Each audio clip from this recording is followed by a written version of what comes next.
नंदा भजो रे मन गोविंदा श्याम सुंदर मुख चंदा भजो रे मन गोविंदा श्याम सुंदर मुख चंदा भजो रे मन गोविंदा सब देवन में कृष्ण बड़े हैं सब देवन में कृष्ण बड़े हैं सब देवन में कृष्ण बड़े हैं सब देवन में कृष्ण बड़े हैं यूं तारों में चंदा भजो रे मन गोविंदा यूं तारों में चंदा भजो रे मन गोविंदा नटवर नागर गंगा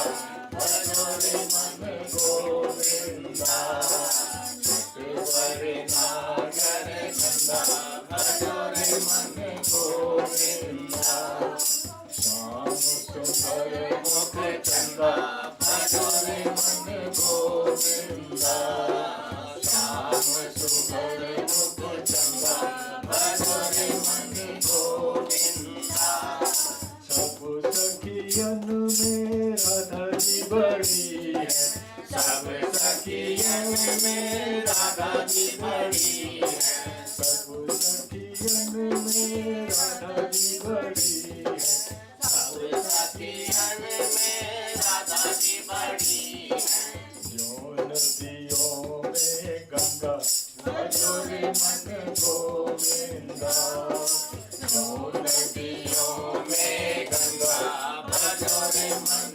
गोविंदा नटवर नागर गंगा भजो रे मन गोविंदा नटवर नागर गंगा भजो रे मन गोविंदा श्याम सुंदर मुख चंदा भजो रे मन गोविंदा श्याम सुंदर मुख चंदा भजो रे मन गोविंदा ध्रुव तारे प्रहलाद उबारे ध्रुव तारे प्रहलाद उबारे ध्रुव तारे प्रहलाद उबारे ध्रुव तारे प्रहलाद उबारे नरसिंह रूप धरंता भजो रे मन Govinda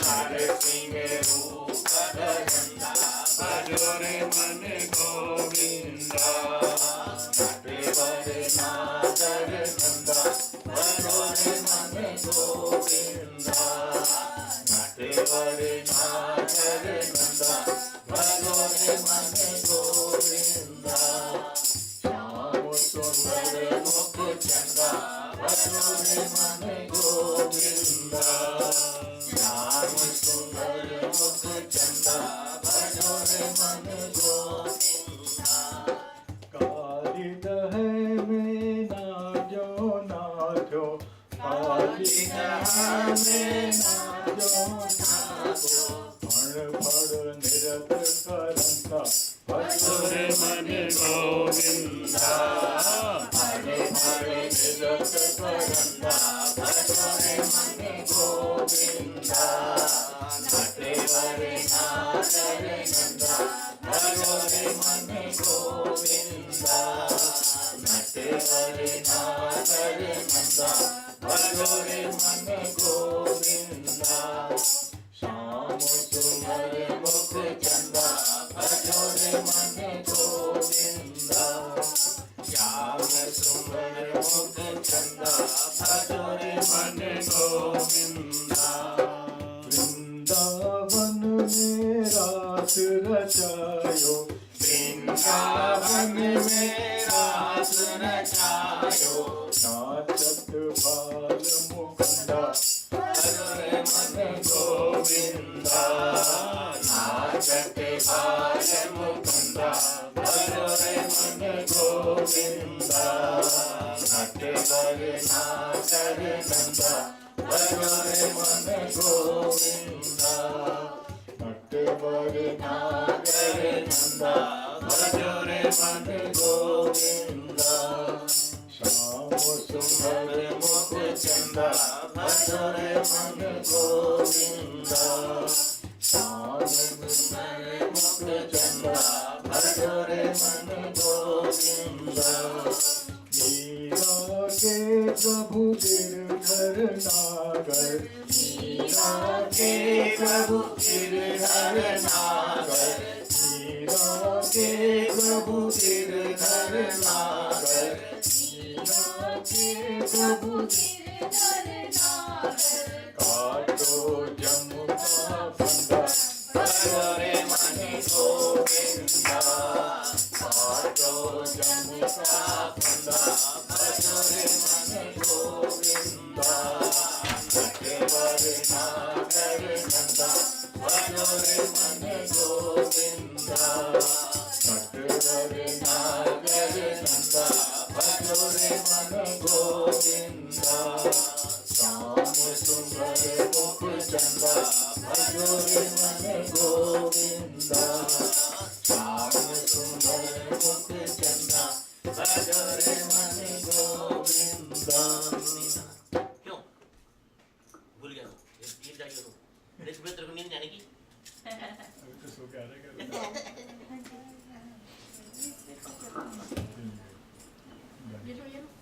apa main dah dulu ni bus ni dulu lagi kamu सांस उड़ जाता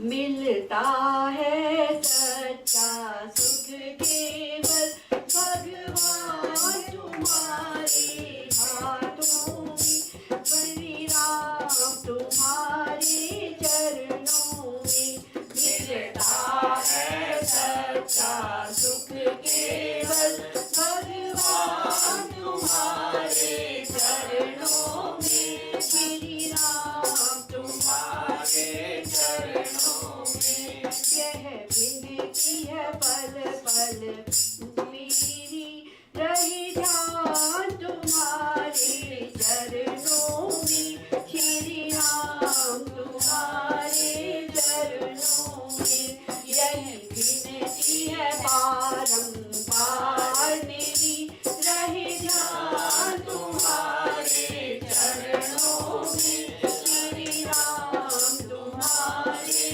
चरणों में मिलता है सच्चा सुख केवल भगवान तुम्हारे चरणों में श्री राम तुम्हारे चरणों में चाहे मेरी कुल संसार बनी चाहे जीवन मुझ पर भार बनी चाहे मेरी कुल संसार बने चाहे जीवन मुझ पर भार बने चाहे मौत गली का हार बनी नहीं तुम्हारे चरणों में श्री राम तुम्हारे चरणों में चाहे मौत गली का हार बनी रही जान तुम्हारे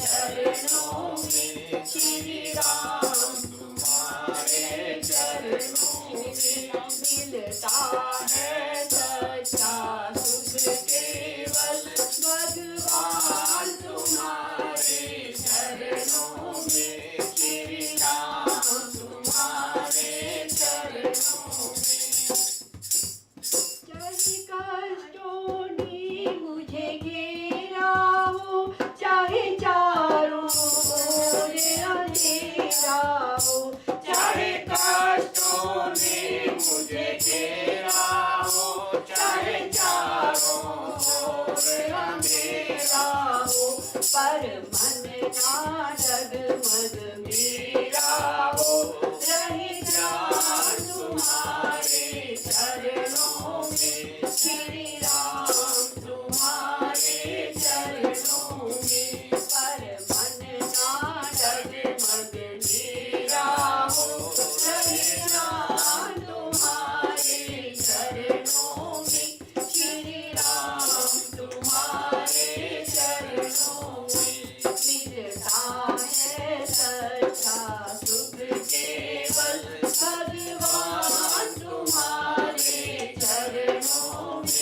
श्री राम तुम्हारे चरणों में। चाहे कांटों पर मुझे चलना हो, चाहे अग्नि में मुझे जलना हो, चाहे कांटों पर मुझे चलना हो, चाहे अग्नि में मुझे जलना हो, चाहे छोड़ के देश निकलना हो, रहे ज्ञान तुम्हारे चरणों में।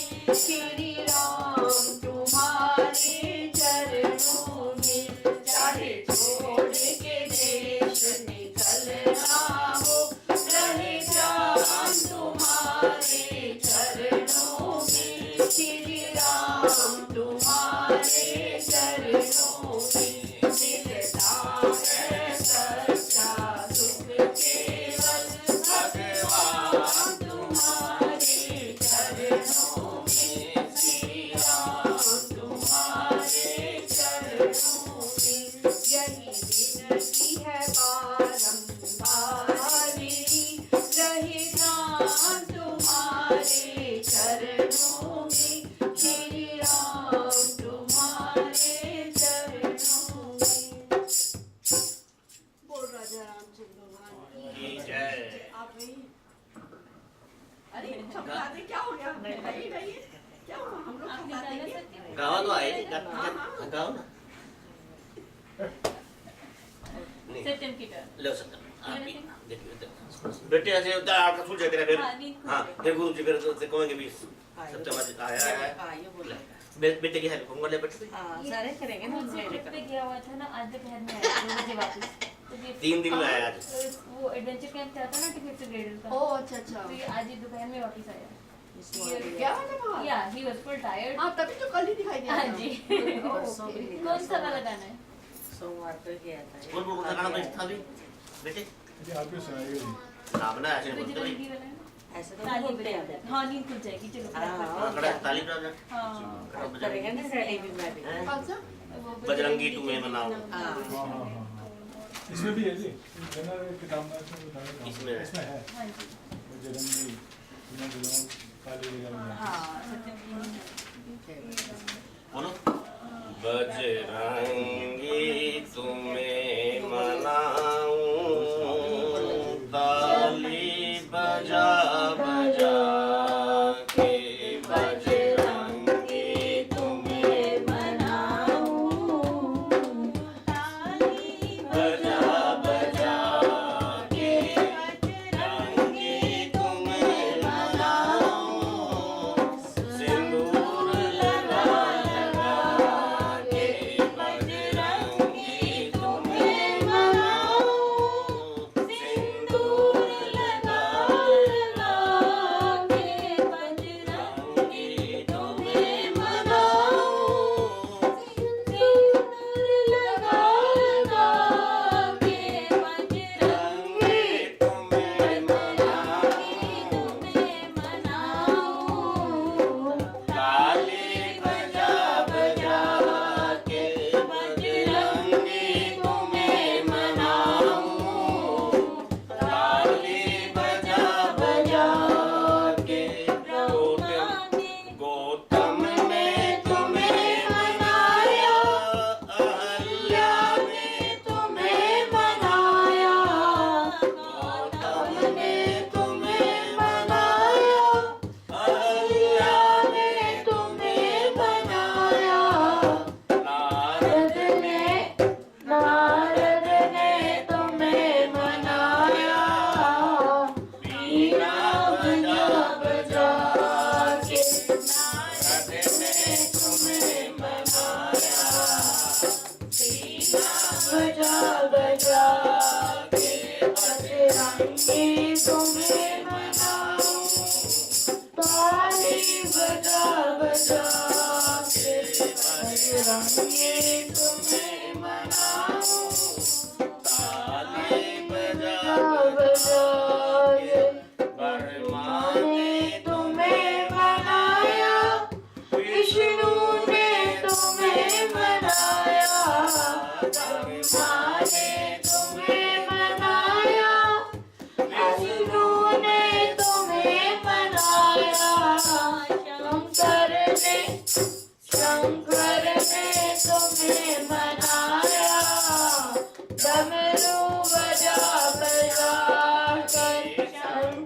ने तुम्हें मनाया, डमरू बजा बजा के बजरंगी तुम्हें मनाऊं, ताली बजा बजा के बजरंगी तुम्हें मनाऊं, ताली बजा बजा के श्री राम ने तुम्हें मनाया, लक्ष्मण ने तुम्हें मनाया, श्री राम ने तुम्हें मनाया, लक्ष्मण ने तुम्हें मनाया, श्री राम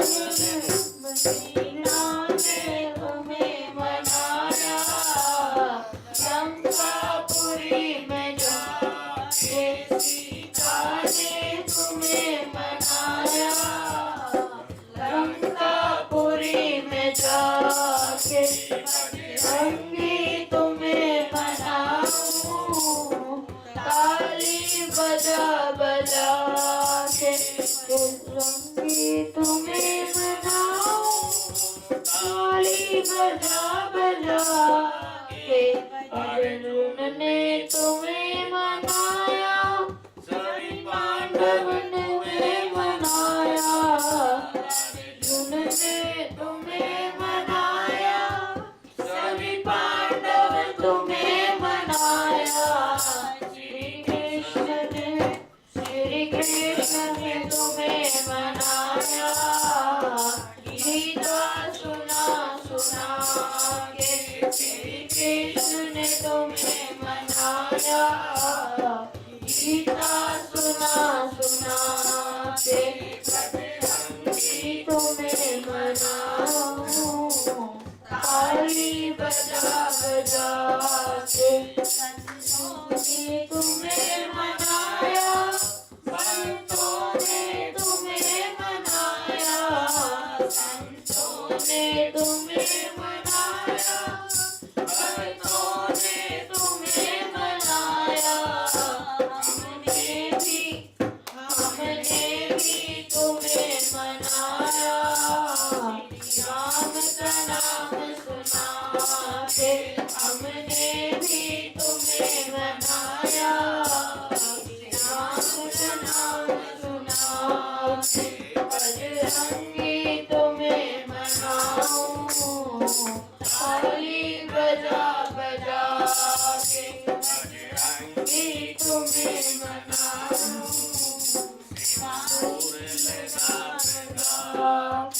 बजरंगी तुम्हें मनाऊं, लगा लगा के बजरंगी तुम्हें मनाऊं, लगा लगा के बजरंगी तुम्हें मनाऊं, ताली बजा बजा के बजरंगी तुम्हें मनाऊं, ताली बजा बजा के। बोल बजरंगबली हनुमान की जय। तेरे कौन सा बैठ रहा उधर जैसा बैठते कोल्ड ड्रिंक पियोगे ना? हल्का नहीं खोले आजकल, हल्का सा सोचते से ऊपर। आपने नहीं खाते? हाँ, बस अंकल मेरे से खाया नहीं जाता ना, उसके साथ साथ से मैंने उठा दिया। सांस चढ़ जाता है मेरे को भी। तुलसी दल रख दिया पानी हाँ जी। दे दो, दोनों दे दो जो नहीं, नहीं खाता। तमन्ना भी गा लेती है ना, तमन्ना के हमारी पीछे आएंगे ना बिलाल सगुन पीछे गा लेती है। सगुन को तो रखती है अच्छा क्लास के टाइम हाथ से उसकी तो क्लास से चलेगी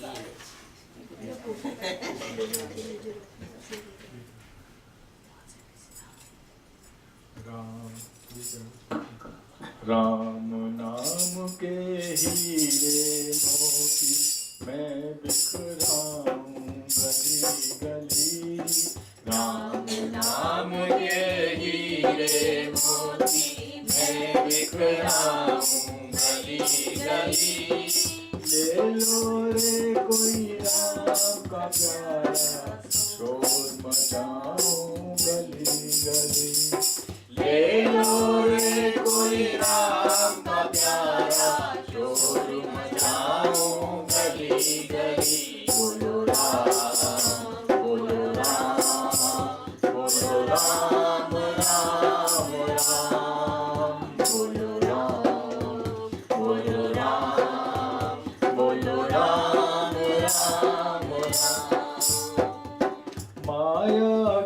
दीवानों सुन लो एक दिन ऐसा आएगा। माया के दीवानों सुन लो एक दिन ऐसा आएगा। धन दौलत और माल खजाना यहीं पड़ा रह जाएगा। धन दौलत और माल खजाना यहीं पड़ा रह जाएगा। सुंदर काया मिट्टी होगी, सुंदर काया मिट्टी होगी, चर्चा होगी गली गली। सुंदर काया मिट्टी होगी, चर्चा होगी गली गली। ले लो रे कोई राम का प्यारा, शोर मचाऊं गली गली। ले लो रे कोई राम का प्यारा, शोर मचाऊं गली गली। बोलो राम, बोलो राम, राम राम राम।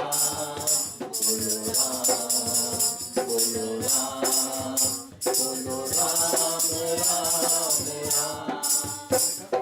क्यों करता तू मेरा मेरी, ये तो तेरा मकान नहीं। क्यों करता है मेरा मेरी, ये तो तेरा मकान नहीं। झूठे जग में फंसा हुआ है वो सच्चा इंसान नहीं। झूठे जग में फंसा हुआ है वो सच्चा इंसान नहीं।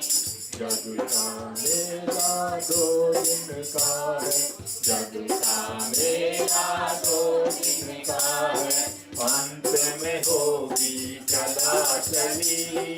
जग का मेला दो दिन का है, अंत में होगी चला चली। ले लो रे कोई राम का प्यारा, शोर मचाऊं गली गली। ले लो रे कोई राम का प्यारा, शोर मचाऊं गली गली। बोलो राम, बोलो राम, बोलो राम राम राम। बोलो राम, बोलो राम, बोलो राम राम राम।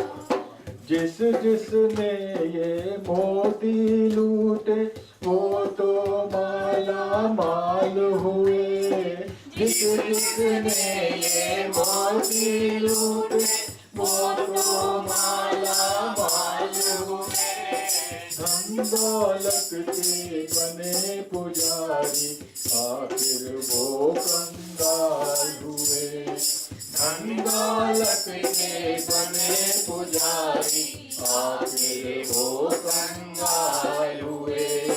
चांदी सोने वालों सुन लो, चांदी सोने वालों सुन लो, बात सुनाऊं कड़ी कड़ी। चांदी सोने वालों सुन लो, बात सुनाऊं कड़ी कड़ी। ले लो रे कोई राम का प्यारा, शोर मचाऊं गली गली। ले लो रे कोई राम का प्यारा, शोर मचाऊं गली गली। बोलो राम, बोलो राम, बोलो राम राम राम। बोलो राम, बोलो राम, बोलो राम राम राम। दुनिया को तू कब तक पगले अपनी कहलाएगा। दुनिया को तू कब तक पगले अपनी कहलाएगा। ईश्वर को तू भूल गया है, अंत समय पछताएगा। ईश्वर को तू भूल गया है, अंत समय पछताएगा।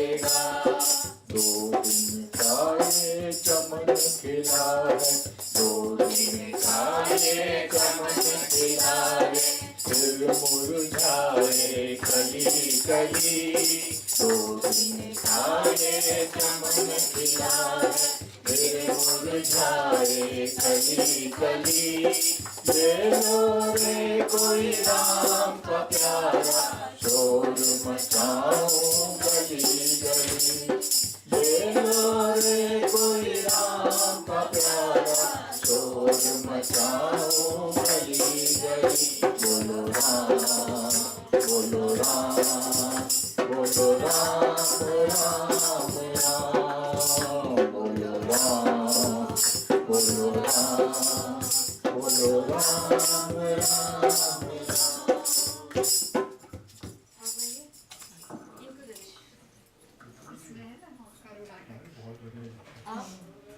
सत्य पूरा बैठ जाता इधर यहाँ बैठ दो खड़ो पूरा बैठ लोग बैठे इधर आवेगा रीता जी अभी आ जाओ। आगे से हाँ, आगे इससे पहले कि गुरु जी आके घर ले डांटे आगे आगे आओ। सत्य मेरा हाँ पापा ने क्या ये नहीं क्या भी गेट में जा खड़ो जा नहीं मैं मेरी झुकती बच्चा हूँ।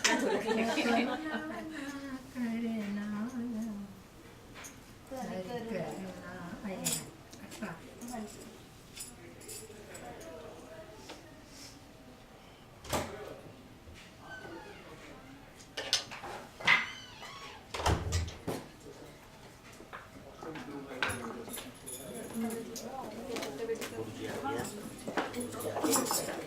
हे करुणा ना करनारा तारी करुणा नो बोलो बोलो आप बोल दो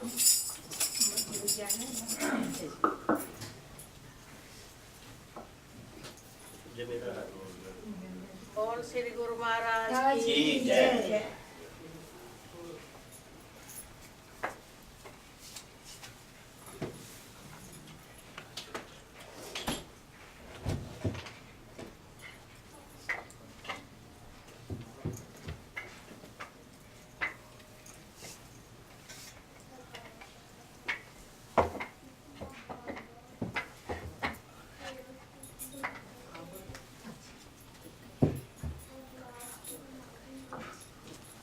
हे करुणा ना करनारा तारी करुणा नो कोई पर नहीं हे संकट ना हरनारा तारी करुणा नो कोई पार नहीं मारा पाप भरा छे एवा तारी भूलो करवी सेवा मारी भूलो ना भूलनारा तारी करुणा नो कोई पार नहीं हे करुणा ना करनारा तारी करुणा नो कोई पार नहीं हे परम कृपाळु वाला मैं पीधा विषना प्याला विषने अमृत करनारा तारी करुणा नो कोई पार नहीं हे करुणा ना करनारा तारी करुणा नो कोई पार नहीं હું અંતરમાં તૈયારી કેલો છું અવળી બાજી અવળી સવળી કરનારા તારી કરુણાનો કોઈ પાર નથી હે કરુણા કરનારા તારી કરુણાનો કોઈ પાર નથી મને જડતો નથી કિનારો મારો ક્યાંથી આવે આરો મારા સાચા કેવનહારા તારી કરુણાનો કોઈ પાર નથી હે કરુણા ના કરનારા તારી કરુણાનો કોઈ પાર નથી ચોરુખ ચોર્યું થાય તું વિચાર કહેવાય નીચી છાયા દેનારા તારી કરુણાનો કોઈ પાર નથી હે કરુણા ના કરનારા તારી કરુણાનો કોઈ પાર નથી કે ભક્તનું દિલ ઉદાસી તારા ચરણે લે અવિનાશી રાધાના દિલ હરનારા તારી કરુણાનો કોઈ પાર નથી હે કરુણાના કરનારા તારી કરુણાનો કોઈ પાર નથી હે સંકટના હરનારા તારી કરુણાનો કોઈ પાર નથી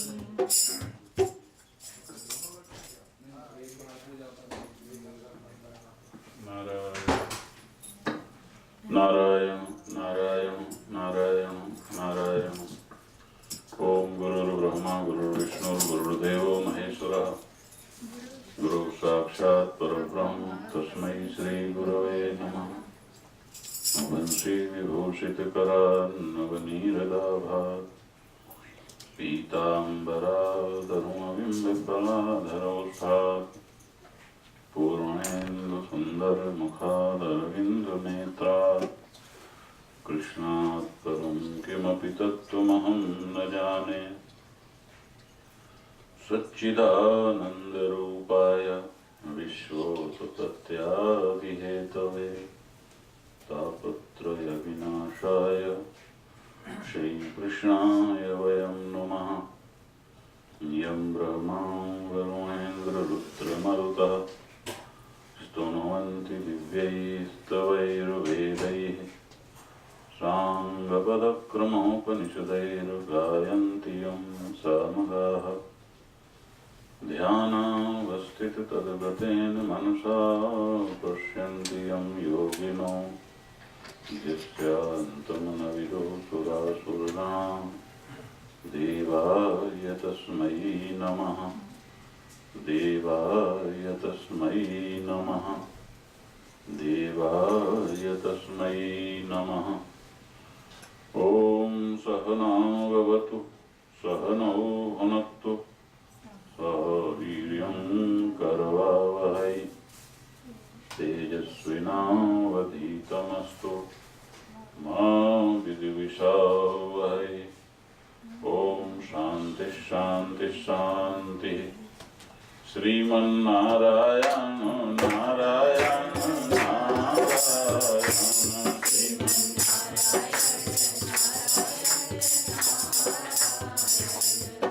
भजमन्नारायण नारायण नारायण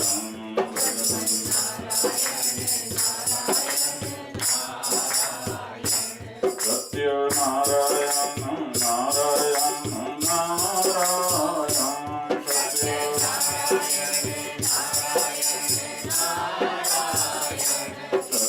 सत्यनारायण नारायण नारायण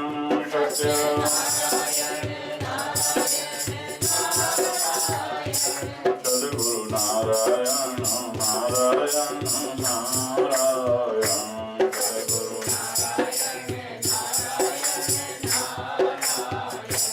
सद्गुरु नारायण नारायण नारायण सद्गुरु ब्रह्मा नारायण नारायण नारायण ब्रह्मा नारायण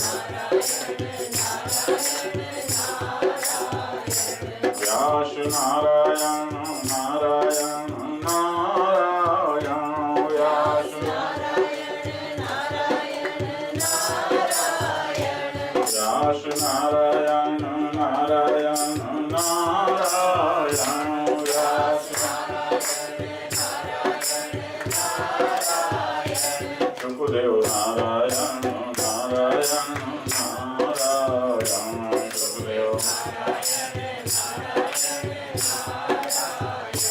सुखदेव नारायण नारायण नारायण सुखदेव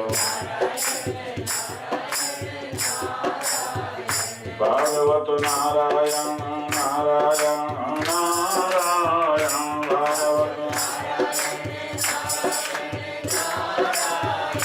भागवत नारायण नारायण नारायण भागवत परीक्षित नारायण नारायण नारायण परीक्षित परीक्षित नारायण नारायण नारायण परीक्षित हरि ओम नारायण नारायण नारायण हरि ओम हरि ओम नारायण नारायण नारायण हरि ओम ओम नारायण नारायण नारायण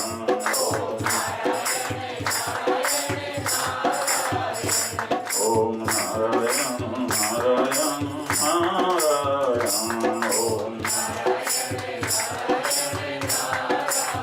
बोलो सच्चिदानंद भगवान की जय वृंदावन विहारी लाल की जय सद्गुरुदेव महाराज की जय श्रीमद् भागवत महापुराण की जय भारत माता की जय बोलो बजरंग बली की जय नारायण नारायण नारायण नारायण।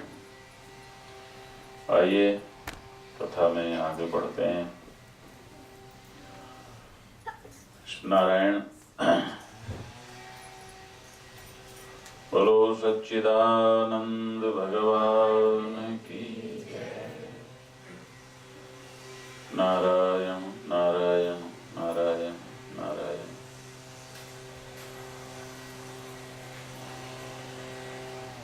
व्यक्ति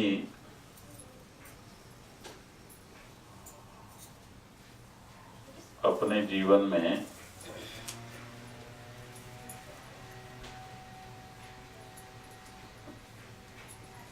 अपनी जड़ से ही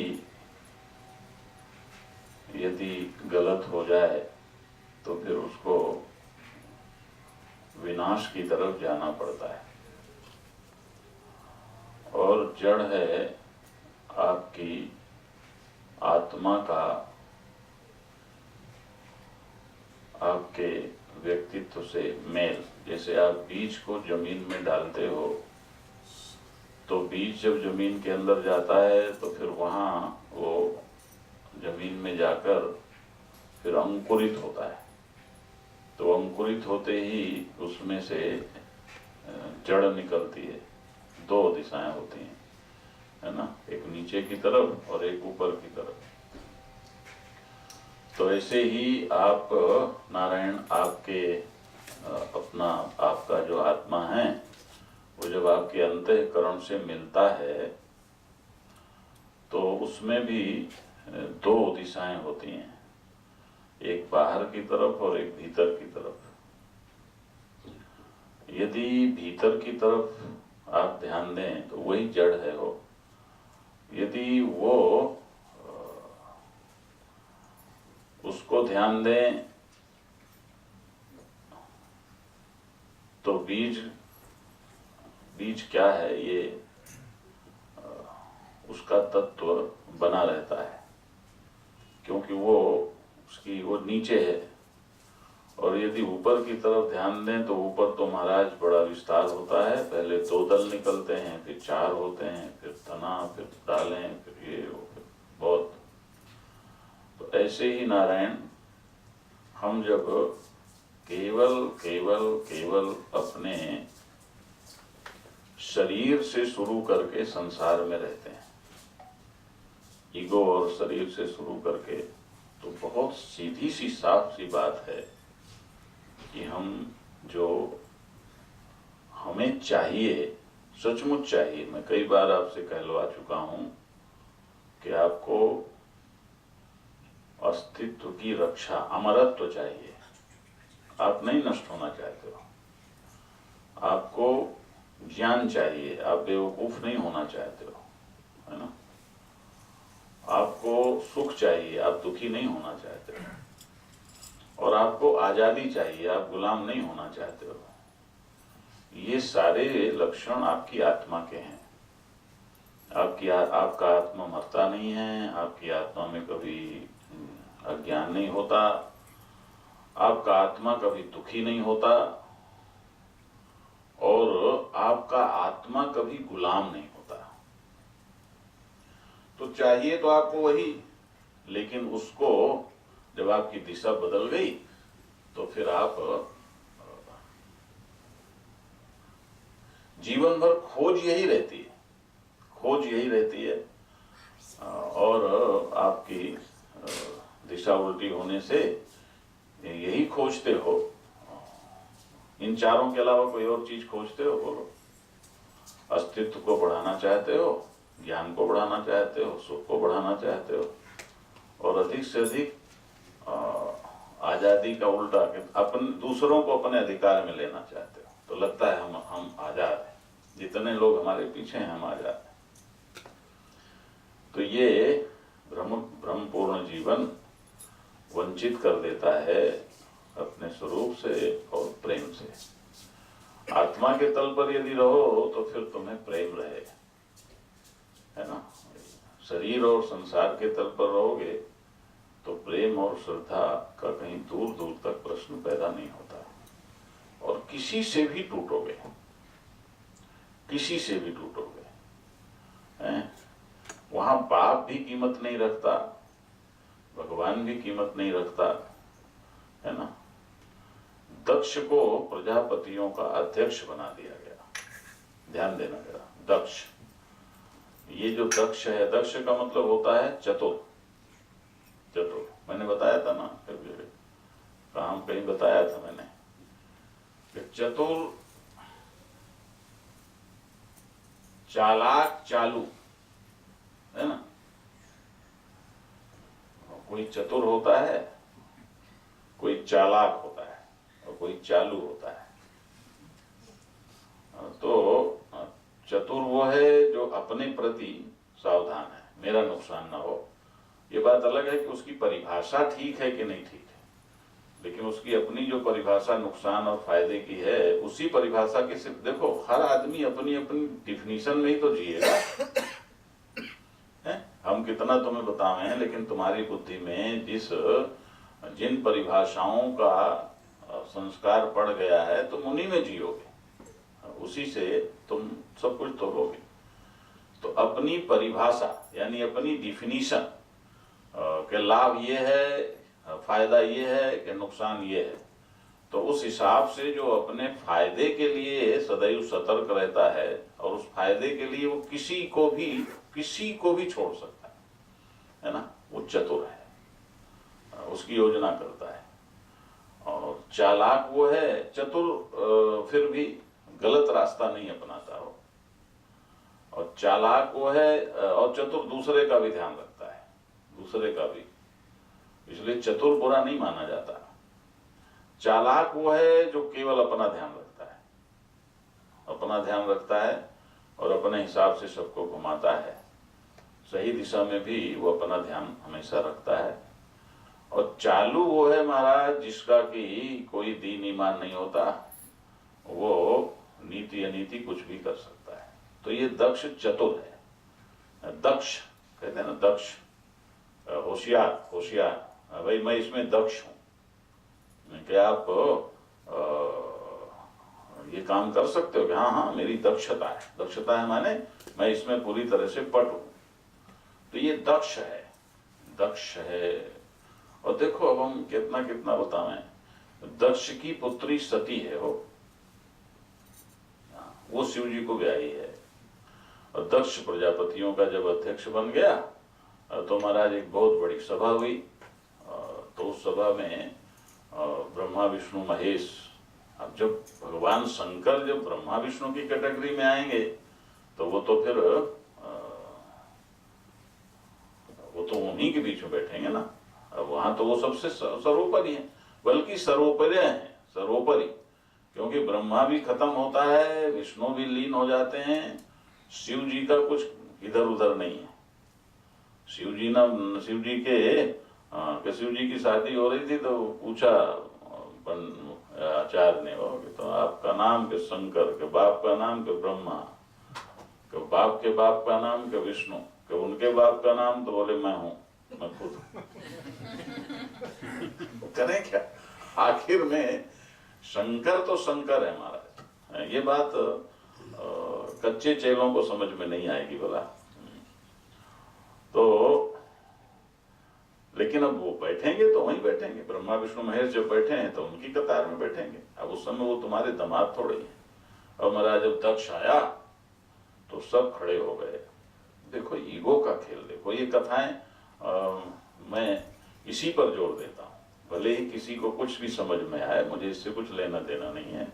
मेरे जीवन का एक उद्देश्य है और मैं उसी हिसाब से, मैं भी अपनी परिभाषाओं में चलता हूँ, लेकिन मेरी परिभाषा ये है कि तुम्हें समझ में आना चाहिए कि ये बतिया ठीक है। बतिया तुम्हें ठीक लगेगी तो तुम उसे मानोगे, और ठीक है नहीं लगेगी तो सुन लोगे, सिर हाँ बहुत बढ़िया मजा आया, और बस चले जाओगे कि भागवत सुन आए, 7 दिन सुन आए, बाप उतर गए जयराम जी की। लेकिन उसमें देखो दक्ष, और हम सब दक्ष होना चाहते हैं, कोई भी ऐसा नहीं है दक्ष नहीं होना चाहता। लेकिन महाराज दक्ष की दिशा क्या है, दक्षता की दिशा क्या है, वो बाहरी है कि भीतरी है, वो सत्य की तरफ है कि तथ्यों की तरफ है ना। उसकी दिशा देखो कितना है। यदि दिशा उल्टी है तो महाराज फिर फंस जाओगे, टूट जाओगे। क्या हुआ महाराज, जब वो सब लोग आए तो गया और बड़े ठाठ के साथ कि अब तो मैं यहाँ का अध्यक्ष हूँ। और महाराज जब वो गया तो सारे लोग खड़े हो गए, तो और फूल के कुप्पा हो गया। देखो मेरा मान सम्मान हुआ। वही मान सम्मान तो देखो अच्छा लगता है? और मान सम्मान भी इसीलिए अच्छा लगता है, आपका आत्मा पूर्ण है ना, ध्यान देना पूर्ण है। तो जब मान मिलता है आपको, मान का अर्थ समझते हो? मान माने पैमाइश, एक जैसे 1 शेर 2 शेर, 1 किलो 2 किलो, 1 मीटर 2 मीटर, 1 गज 2 गज, 1 मील 10 मील, यही तो मान है। तो ऐसे ही मान, ओ देखो इतने लोग मुझे मानते हैं, इतने लोगों ने मुझे आदर किया, तो ये जो हमारा मान है ये बढ़ जाता है, बढ़ जाता है। अच्छा तुम्हारा आत्मा कितने मान का है? वो तो पूर्ण है। तो उसको जब तक नहीं जानोगे तब तक तुम हमेशा मान के भिखारी रहोगे, कभी तृप्ति मिलने का प्रश्न ही पैदा नहीं होता। और जब उसको जान लोगे तो हम न तुम दफ्तर गुम, जहां हो वहीं मान है, पूर्ण फिर तो पूर्ण ही पूर्ण। फिर नारायण इसीलिए अमान, अरे बाबा अमान होने से ही शुरुआत होती है। गोस्वामी तुलसीदास जी कहते उन्होंने सुनाया था ना, गुरुपद पंकज सेवा तीसर भगति अमान। नवधा भक्ति में तीसरी भक्ति क्या है कि गुरु पहले संत, प्रथम भगति संतन कर संगा, कि भाई संतों का साथ करो, और दूसरा प्रतिमम कथा प्रसंग, कि मेरी कथा में जरा रुचि लेने लग जाओ। और गुरुपद पंकज सेवा तीसर भगति अमान, कि उन संतों में किसी को गुरु के रूप में स्वीकार करो, और फिर अमान होकर, अमान गुरु के सामने अपनी कोई अपना पैमाना नहीं होना चाहिए हो कि मैं ये हूँ, मैं वो हूँ, मैं वो हूँ। इसीलिए हमारे गुरुदेव तो महाराज डंडा मार दें, किसी को कुछ मार दें, हाँ हम कहें सर क्यों करते हैं, हमें भी पड़ जाती थी वो, क्यों करते हैं? ऐसा इसलिए करते हैं कि नकली होगा भाग जाएगा, असली होगा रुकेगा, है ना, और नकली होगा भाग जाएगा, तो हमें नकली की क्या जरूरत है, वो कहीं और जाए। तो ये खेल है महाराज, अमान। क्योंकि यदि आप ईगो कहीं तो अमान हो जाओ, आपका आत्मा अमान है, आकाश को नाप सकते हो? बोलो, कोई मेजरमेंट तुम्हारे पास है कि तुम आकाश को नाप लो? और इस आकाश का भी अधिष्ठान तुम्हारा आत्मा है। अच्छा देखो, अभी देखो, तुम एक क्षण में पूरे आकाश का ध्यान कर सकते हो कि नहीं? बोलो, फिर इसका मतलब तुम्हारा आत्मा आकाश में एक क्षण में आकाश का साक्षी बन जाता है? तो ये जो आकाश जैसे नहीं नाप सकते, ऐसे आत्मा भी अमान है। तो महाराज ये दक्ष है, ये गया, देखा, मान मिल गया मुझे, वाह इतने लोग, तो सब खड़े हो गए। अब इधर उधर देखा, अरे सारे पूरे तीनों लोगों के सब बड़े बड़े देवता प्रजापति सब यहाँ इकट्ठे हैं और सब मेरे लिए खड़े हो गए, मैं सर्वोपरि हूँ। लेकिन महाराज एक तरफ नजर गई है तो ब्रह्मा विष्णु महेश नहीं खड़े हुए, अरे आग ही लग गई। ये नहीं खड़े हुए का मतलब क्या हुआ कि इसका मतलब ये मुझसे बड़े हैं। अब ये है, देखो, मेरी बात समझो, मेरी बात समझो कि हम चतुर तो बनते हैं, लेकिन कहां कहां हम गलती कर देते हैं बाबा, कि हमारा सारा खेल बिगड़ जाता है, पुण्य पाप में बदल जाता है।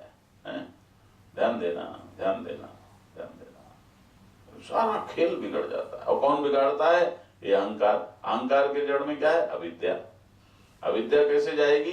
क्या बाबा, पहले अमान होकर जब तुम सेवा करोगे तो अविद्या जाएगी। यदि मान सहित हो तो अविद्या नहीं जाएगी। बहुत साफ बात है। तो नारायण, इसीलिए कहीं एक जगह तो अमान होना पड़ेगा ना, कि जहां खतरा ना हो ब्लैकमेलिंग का। ये भी जरा देखने की बात है। तो अमान, अब ये चिढ़ गया, देखो ये खड़े नहीं, यदि ये नहीं होते तो इस समय मैं तीनों लोगों में सबसे बड़ा था। ये अरे बाबा, हमने देखा है वो हमारे समाज में कि चेला सभा में बैठे कथा कर रहा हो और गुरुजी आ जाए तो चेले को लगता है भगवान, मैं अब इनके लिए खड़ा होऊंगा तो लोगों को लगेगा कि मुझसे भी कोई बड़ा है। उसे अच्छा नहीं लगता गुरु का आना। कानपुर मेडिकल कॉलेज में नारायण, सच्ची घटना है, एक लड़का पढ़ रहा था, वो गांव का था, तो गांव के लोगों को तो आप जानते हो, वही था उरई जालौन तरफ का महाराज। तो सही घटना है। तो मेडिकल कॉलेज में पढ़ रहा था, तो वो भी, अब गांव के लोगों क्या है, गांव के लोग तो बेटे के पास जाएंगे तो बढ़िया घर का बना हुआ घी ले जाएंगे, और तो वो घी ले गया, लड्डू बना के ले गया, वो ले गया, वो ले गया, वो काफी ले गया, और लेकिन मोटा झोटा कुर्ता और घुटने तक धोती पहने वो गया। और अपने बच्चे अपने साथियों के साथ बैठे गपिया रहा था। और ये जब पहुंचे महाराज तो साथियों, अरे ये कौन, ये बाबा कहाँ से आ गया? तो अब इस लड़के ने एकदम से बाहर आ गया और पिताजी को जाके दूसरे कमरे में बिठा दिया। लेकिन बाप तो देखो बाप है ना, याद रखो, बाप बाप है। क्यों भाई? बाप है, तुम चाहे कितने तेज हो जाओ। तो महाराज वो लौट के आया तो बाप सीधे सीधे आ गया कि चक्कर क्या है, क्या कर रहा है। तो महाराज जब आया तो उसने सुना कि बच्चों, उसके साथियों ने कहा ये कौन है? तो बोले मेरे पिताजी ने नौकर से कुछ भिजवाया है, नौकर से। बस लगा कि मोटा झोटा पहने, ये क्या कहेंगे कि इसका लड़का, इसका बाप है। तो महाराज वो किसान आदमी, बाप क्यों डरेगा, हो बाप क्यों डरेगा। तो वो आया और आकर के आग घुस गया वहां कमरे में, चल खड़ा हो।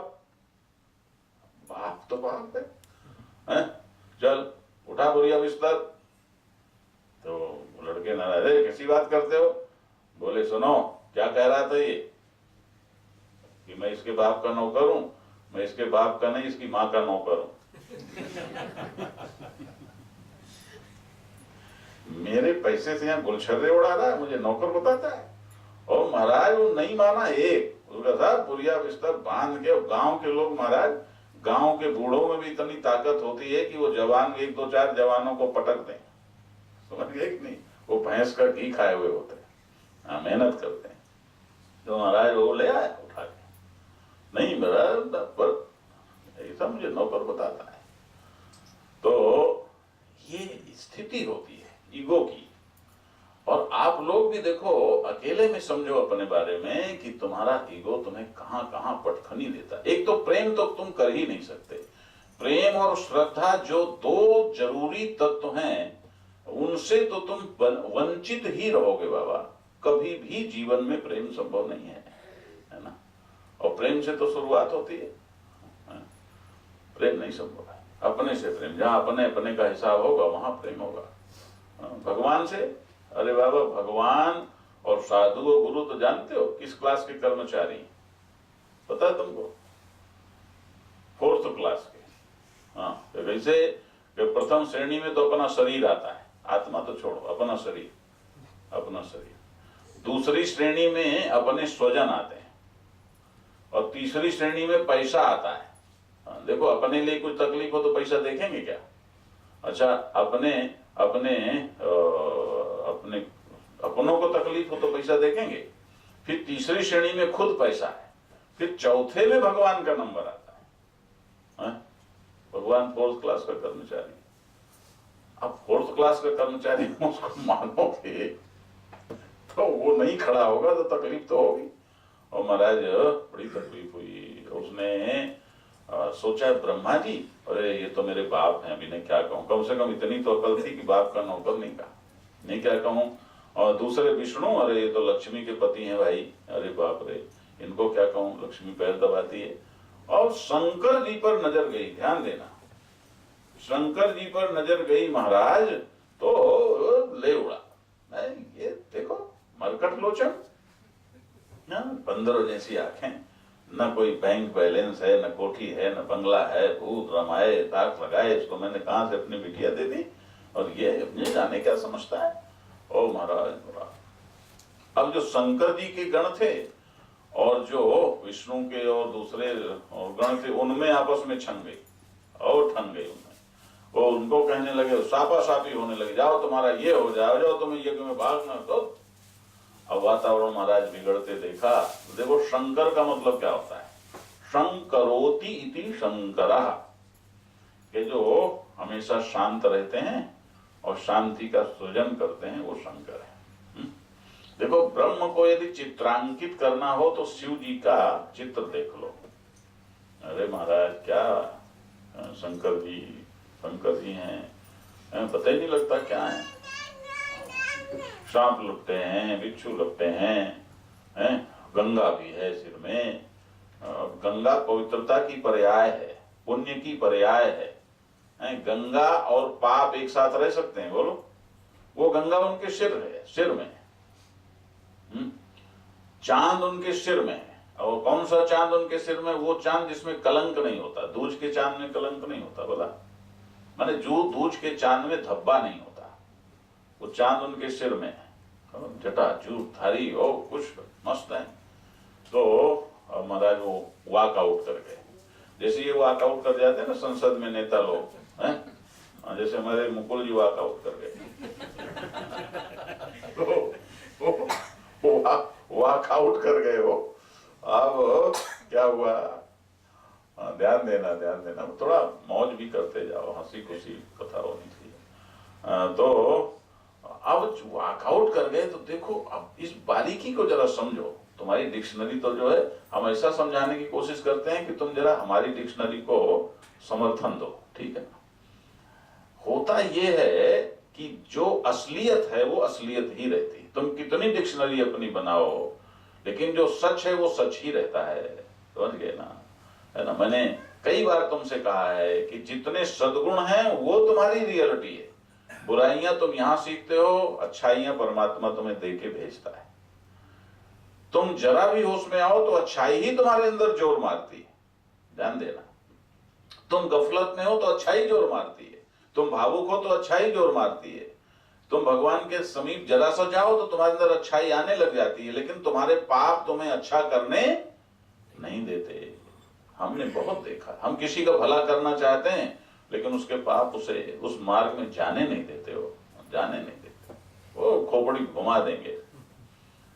तो अब हमारा क्या हुआ कि दक्ष को जब शंकर जी वॉकआउट कर गए तो क्या लगा उसको, दक्ष को, अरे मैंने इसको इतना कहा और ये चला गया और कुछ बोला नहीं।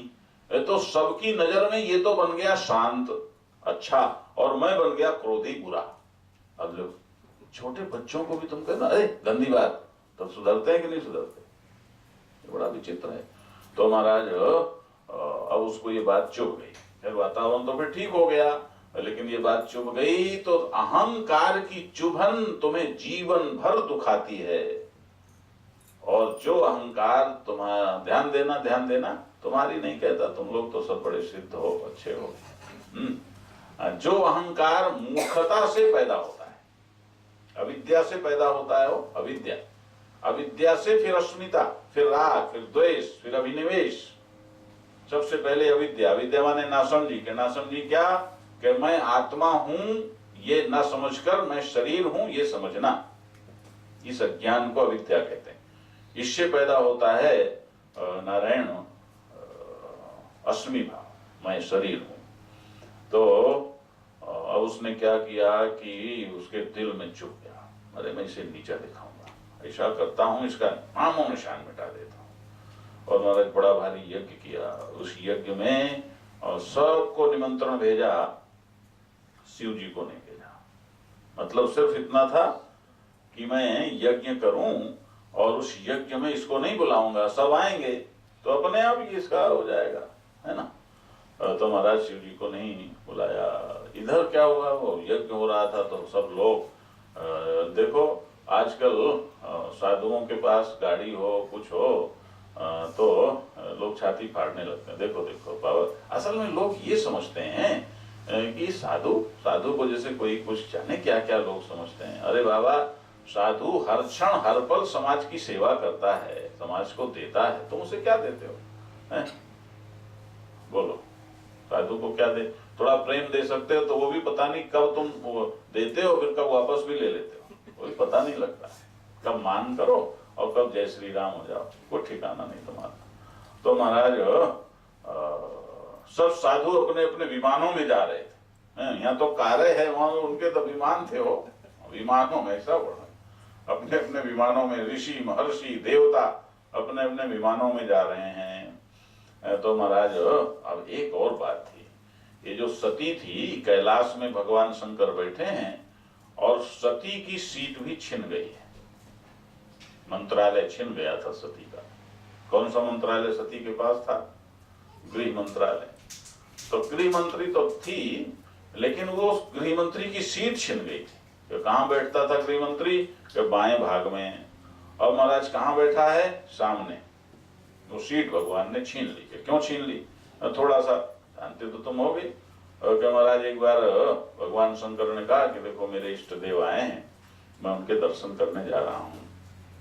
तो अरे आपके इष्ट देव हैं तो फिर मेरे भी हैं, ऐसा कैसे कि आप जाओ मैं न जाऊं, मैं तो आपके साथ चलूंगी। तो चलो भाई, मना तो नहीं कर सकते, मना नहीं कर सकते, क्योंकि भाई सहधर्मणी है। देखो जो समझदार पति होते हैं ना, वो पत्नी को तो साथ रखते हैं, लेकिन कई बार ये देखना भी चाहिए कि पत्नी सही निर्णय देने की सामर्थ्य रखती है कि नहीं रखती। यदि उसके निर्णय की क्षमता ठीक ना हो तो वहां पर पत्नी के और अपने हित की बात ही सोचनी चाहिए, है ना। इसीलिए शंकर ने कहा कि मैं चलता हूँ, क्योंकि वो तो महाराज त्रिकालज्ञ हैं, उन्हें पता था गड़बड़ हो सकती है, तो उनका मैं जा रहा हूँ। लेकिन वो जब बोली कि नहीं मैं चलूंगी, तो आप तो मना नहीं कर सकते। तो महाराज वहां गए। तो स्थिति क्या थी? उनके इष्ट कौन थे? कौन है? राम। अब महाराज स्थिति क्या है कि राम जी के उस समय वो दंडकारण्य में थे जब सीता का अपहरण हो चुका है, और राम जी तो रो रहे हैं महाराज। और कैसे रो रहे हैं? पागलों की तरह। हे खग मृग हे मधुकर श्रेणी, तुम देखी सीता मृग नैनी। अरे बाबा, ये यदि अमिताभ बच्चन जैसे लोग बहुत बड़े एक्टर हो जाते हैं, ऐसा एक्टिंग करते हैं कि दुनिया दीवानी हो जाती है, तो स्वयं ब्रह्म यदि एक्टिंग करे तो कैसी करेगा? बोलो, सारे गुण जिसके अधीन है तो उसको फिर क्या पूछना है? ऐसे रो रहे हैं महाराज। और लेकिन भगवान शंकर का कोई फर्क नहीं, गए और हाथ जोड़ा, दूर से डिस्टर्ब नहीं किया। डिस्टर्ब नहीं करना चाहिए। हो इष्ट को, भगवान को, अपने से बड़ों को डिस्टर्ब नहीं करना चाहिए। जाओ आगे पहुंच गए। तो दूर से प्रणाम किया। जय सच्चिदानंद जग पावन, अस कही चले मनोज न सावन। ऐसे जोड़ जय सच्चिदानंद जग पावन। इसके दोनों अर्थ हैं कि जग को पवित्र करने वाले सच्चिदानंद प्रभु आपकी जय हो, और दूसरा अर्थ ये भी है कि हे पवित्र सच्चिदानंद जगत तुम्हारी जय हो। ये अर्थ कैसे है कि इस समय सच्चिदानंद क्या बन गया है? पति बन के पत्नी के लिए रो रहा है, तो यही तो जगत है कि नहीं है? पति पत्नी रिश्ते नाते यही जगत है। तो इस समय ब्रह्म जगत बना हुआ है कि नहीं जगत बना हुआ है? तो जय सच्चिदानंद जग पावन है। दोनों दृष्टियां ले सकते हो। और सती ने जब देखा यही आपके इष्ट है, ये आपके इष्ट, अरे तो कोई राजकुमार लगते हैं, और ऐसा लगता है जैसे इनका कोई खो गया। कहाँ इनकी पत्नी? अच्छा हे भगवान, आप देवाधिदेव हैं, मेरे हसबैंड हैं, और आप ये राजकुमार हैं, और ऐसे राजकुमार हैं कि पत्नी नहीं बचा पाए, पत्नी खोवा ली, हरवा ली है, तो पत्नी का अपहरण हो गया इनकी। और फिर भगवान है तो इन्हें पता होना चाहिए कि पत्नी कहाँ है, वो भी इन्हें नहीं पता है, और ऐसे रो रहे हैं जैसे कोई पगलाए हुए कोई ऐसे रोए। ये क्या बात है? आप इनको हाथ जोड़ रहे हैं, ये ठीक नहीं लगा। जैसे ईगो का मामला है, वही बात है। ईगो में तुम ध्यान देना कितनी पोल पट्टी है महाराज हमारे जीवन में, कि जब हम ईगो में होते हैं तो हर चीज हमारे ईगो का हिस्सा होती है। पति भी ईगो का हिस्सा है, पत्नी भी ईगो का हिस्सा है, बच्चे भी ईगो का हिस्सा हैं, हर चीज ईगो का हिस्सा है, गुरु भी ईगो का हिस्सा है। अरे कानपुर में एक देवी आई, बोले हमें हमारे गुरुदेव माने हमारे महामंडलेश्वर जी हो चित्रकूट पीठाधीश आए, और आके बोले हमें इनसे दीक्षा लेनी, हमारी दीक्षा दिलवा दो। हम तब दूसरे रूप में थे। बोले अच्छा ठीक है, चलो तुम्हें दीक्षा दिलवा देते हैं। आई बड़ी बड़ी कारें लेके, और तो महाराज उसने काफी आग्रह किया और निमंत्रण किया तो ऐसे गाड़ियां भेजी, उन्हें बैठ के चले गए। साधु चाहे कितनी बड़ी गाड़ी में चले, वो अंदर से तो पकड़े रहता है। और तो महाराज चले गए। आओ कहती क्या फायदा, मैंने वो आपकी जो बस है उसको देख करके निमंत्रण किया था, गुरु बनाया। तो मतलब क्या हुआ? अरे बोले हमारी जेठानी के गुरु शंकराचार्य हैं, तो वो बस लेके आते हैं, तो इसीलिए तो मैंने बस वाला गुरु बनाया कि मेरी जेठानी से मेरा गुरु कम न रहे। अरे दत्ते, हर चीज ईगो का हिस्सा, बोलो है कि नहीं है? हर चीज। पति ऐसे कपड़े क्यों पहने हो, मेरी नाक कट जाएगी। पत्नी ऐसे कपड़े क्यों पहने हो, मेरी नाक कट जाएगी। अरे तुम्हारी नाक है कि आफत का पुतला है? ये जो है, और महाराज मेरे पति आदित्य देवादिदेव, और इनको प्रणाम कर रहे हो राजकुमारों को, ये क्या मतलब है? भगवान शंकर ने कहा देवी ये साक्षात नारायण है, ये ब्रह्म स्वरूप है, ये लीला हो रही है। मेरी समझ में नहीं आया कैसी लीला हो रही है। तो इतनी लीला कि हे खगमर्ग हे मधुकर श्रेणी इतना रो रहे हैं दाने मार मार के, ये तो बात समझ में नहीं आई। फिर कुछ तो इनके अंदर पावर होनी चाहिए। पत्नी खुआ ली, तो मानो ये कह रहे हो कि तुम तो बिल्कुल नंग धड़ंग रहते हो, लेकिन तुम्हारी पत्नी तो सलामत है, और ये धनुष मार लिए, इनकी पत्नी कैसे खो गई? तो महाराज एक सज्जन हमें बोले, एक जगह हम सुना रहे थे, बोले महाराज आप क्या समझते हो, पत्नी का खोना कोई दुख की बात है आज के जमाने में? मैंने कहा भाई तुम जानो। तो वही एक पत्नी खड़ी थी, कोई देवी खड़ी थी, वो किसी की पत्नी होगी। बोले महाराज एक का पति खो गया, तो वो पुलिस में पहुंची, तो उसने लिखाया इतना लंबा है और ऐसा है और ऐसा है और ऐसा है। तो उसकी सहेली बोली अरे तेरा पति लंबा कहाँ है, वो तो ऐसा है वैसा है, ये है निकट्टू सा है। अरे बोले रिपोर्ट बढ़िया लिखाने दे, क्या पता पुलिस ढूंढ के ले आवे। तब मैंने कहा तुम आपस में निपटो। तो नारायण भगवान शंकर ने बहुत समझाया, लेकिन दक्ष की पुत्री थी। सावधानी से सुनो, सावधानी से सुनो। दक्ष की पुत्री थी। दक्ष माने चतुराई, चतुराई से पैदा हुई थी वो, इसलिए उसके अंदर सहज श्रद्धा पैदा नहीं हो सकी। ध्यान दो। और श्रद्धावान लभते ज्ञानम तत्पर संयतेन्द्रिया। ये तो नहीं कहा बुद्धिमान लभते ज्ञानम, गुणवान लभते ज्ञानम, धनवान लभते ज्ञानम, श्रद्धावान लभते ज्ञानम। सत्यम तदस्याम धीयते। सत्य को सहज सहजता पूर्वक धारण करने का नाम श्रद्धा है। कि फिर उस सत्य को पहले धारण करना पड़ता है, उसके बाद वो प्रकट होता है। तो ध्यान दो। अब क्या हुआ महाराज, भगवान ने कहा अच्छा तो तुम नहीं मानती हो तो परीक्षा ले लो। देखो गलती, जब आप कितने बुद्धिमान हैं, वो जहां से आज मैंने कथा शुरू की है कि ये जड़ में यदि चूक गए हो तो तुम्हारी बुद्धिमानी भी उल्टी ही चलेगी हो। अब देखो सती है, सती, सती का मतलब नाम है सती है? कल आपने एक सती की कथा सुनी ना, अनुसुईया की। सती है, और क्या किया उसने, सीता का वेश बना लिया। अब दूसरे की पत्नी का वेश बनाना सती धर्म के खिलाफ है कि नहीं, बोलो? गलती हो गई। आप ध्यान दो, ध्यान दो बाबा, ध्यान दो। इसलिए चतुराई छोड़ो, नुकसान हो तो छोड़ो, लेकिन सहज रहो, सहज रहो। सहज रहोगे तो उतना नुकसान शायद ना हो। महाराज सीता का वेश बना लिया, परीक्षा लेने चली तो सीता का, उसने सोचा कि परीक्षा कैसे लूं, कि सीता को ढूंढ रहे हैं, सीता बन के पहुंच जाती हूं तो ये अपने आप धोखा खा जाएंगे। बस भगवान होंगे तो धोखा नहीं खाएंगे।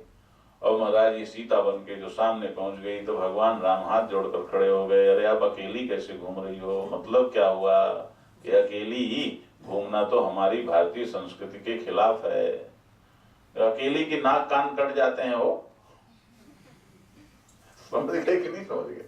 तो महाराज कि अकेली कैसे घूमती हो? हमारे प्रभु कहाँ गए? वो कहाँ है? और तो सती के काटो तो घूमे, तो पहचान गए भगवान है क्या? फिर उसे शंका हुई तो भगवान ने सोचा इसे चमत्कार दिखाना पड़ेगा, चमत्कार दिखाना पड़ेगा। और महाराज क्या हुआ कि सती अब देखती है तो राम लक्ष्मण सीता तीनों दिखे। फिर सती ने ऐसे किया, ऐसे मुंह किया तो इधर भी राम लक्ष्मण सीता, फिर इधर को मुंह किया तो इधर भी राम लक्ष्मण सीता, चारों तरफ राम लक्ष्मण सीता जब दिखे तो सती ने एकदम हाथ जोड़ लिए। अब देखो ये जो घटना है क्या सिद्ध करती है, तुम्हारे लिए क्या सीख है कि राम रो रहे हैं, लेकिन जिस समय वो रो रहे हैं, दुखी हैं, उस समय भी अपने स्वरूप को भूले नहीं है ना। ऐसे ही तुम दुख आवे या सुख आवे, देखो सुख में भी अपने स्वरूप को नहीं भूलना चाहिए। जो सुख में स्वरूप को भूल जाते हैं उन्हें दुख में कभी स्वरूप की याद नहीं रहेगी। कान खोल करके सुन लो। इसलिए सुख में भी स्वरूप में रहना और सुख को साक्षी भाव से ही जी लेना सीखो। हाँ, सीखो। तांतितिक्षस्व भारत भगवान कहते हैं। मात्रा स्पर्शास्तु कौन्तेय शीतोष्ण सुख दुखदाह आगमा पाइनो नित्यांस्तांतितिक्षस्व भारत। के सुख दुख ये दोनों आगमा पाई आने जाने वाले हैं, इन दोनों को सहन करो। कि दुख तो सहन करना जानते हैं, सुख भी, कि हाँ सुख भी सहन करो। जैसे दुख में सहन करना है, खड़े रहना है, ऐसे सुख में भी साक्षी बन के खड़े रहो। सुख में अपने को डुबाकर लूज मत हो जाओ। ध्यान देना, सुख में भी हम लूज होते हैं। तो महाराज भगवान राम उस समय, इस कथा से लगता है कि उस समय भी अपने स्वरूप में, तभी तो दिखा दी लीला। तो जब लौट के आई, भगवान ने कहा, शंकर ने, भाई क्या हुआ? कछु न परीक्षा लीन गोसाई, कीन प्रणाम तुम्हारी नहीं। ये है झूठ, ये झूठ है, हो इसे झूठ कहते हैं, है ना। झूठ बोल गई, ये अहंकार। अब देखो कितनी तरह से तुम्हें समझाने की कोशिश करो। अहंकार चूंकि नकली अस्तित्व का नाम है, ध्यान देना। तुम आत्मा को भूल करके जब जीते हो तो अपने नकली अस्तित्व में जीते हो। तुम वो हो ही नहीं जिसको जी रहे हो, जो जी रहे हो वो हो ही नहीं, तुम नकली अस्तित्व को जीते हो। और जब नकली अस्तित्व को जीते हो तो सब कुछ नकली होता है, समझ गया। और जब सब कुछ नकली होगा तो महाराज तुम फिर कभी भी चूकोगे, हर जगह सेट होने, असली जैसे दिखने की कोशिश करोगे, और जब असली जैसे दिखने की कोशिश करोगे तो चूक होगी कि नहीं होगी, बोलो, ये समझने की कोशिश करो। मैं तुम्हें मर्म बता रहा हूं। और सती झूठ बोल गई। बट अब झूठ का ऐसा है कि मुझे लगता है कि साधारण से साधारण आदमी के अंदर भी इतना कंप्यूटर होता है कि झूठ की कुछ तरंग आ जाती है, झूठ बोल रहा है तो महाराज।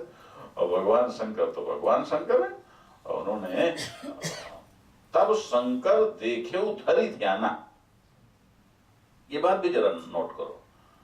ऐसे ही आमतौर पर हम हैं तो जरूरी नहीं है कि हम किसी बात को ठीक समझ सकें, है ना, लेकिन यदि ध्यान देंगे, मुझे याद आता है हमारे स्वामी रमते राम जी महाराज नारायण एक भिंड में लाहार गांव है, तो वहां गए, और तो उनका तो गांव के बाहर ही होता था, वो ऐसे तान देते थे, तंबू सा वहीं रुकते थे, गांव के अंदर तो कभी जाते नहीं थे।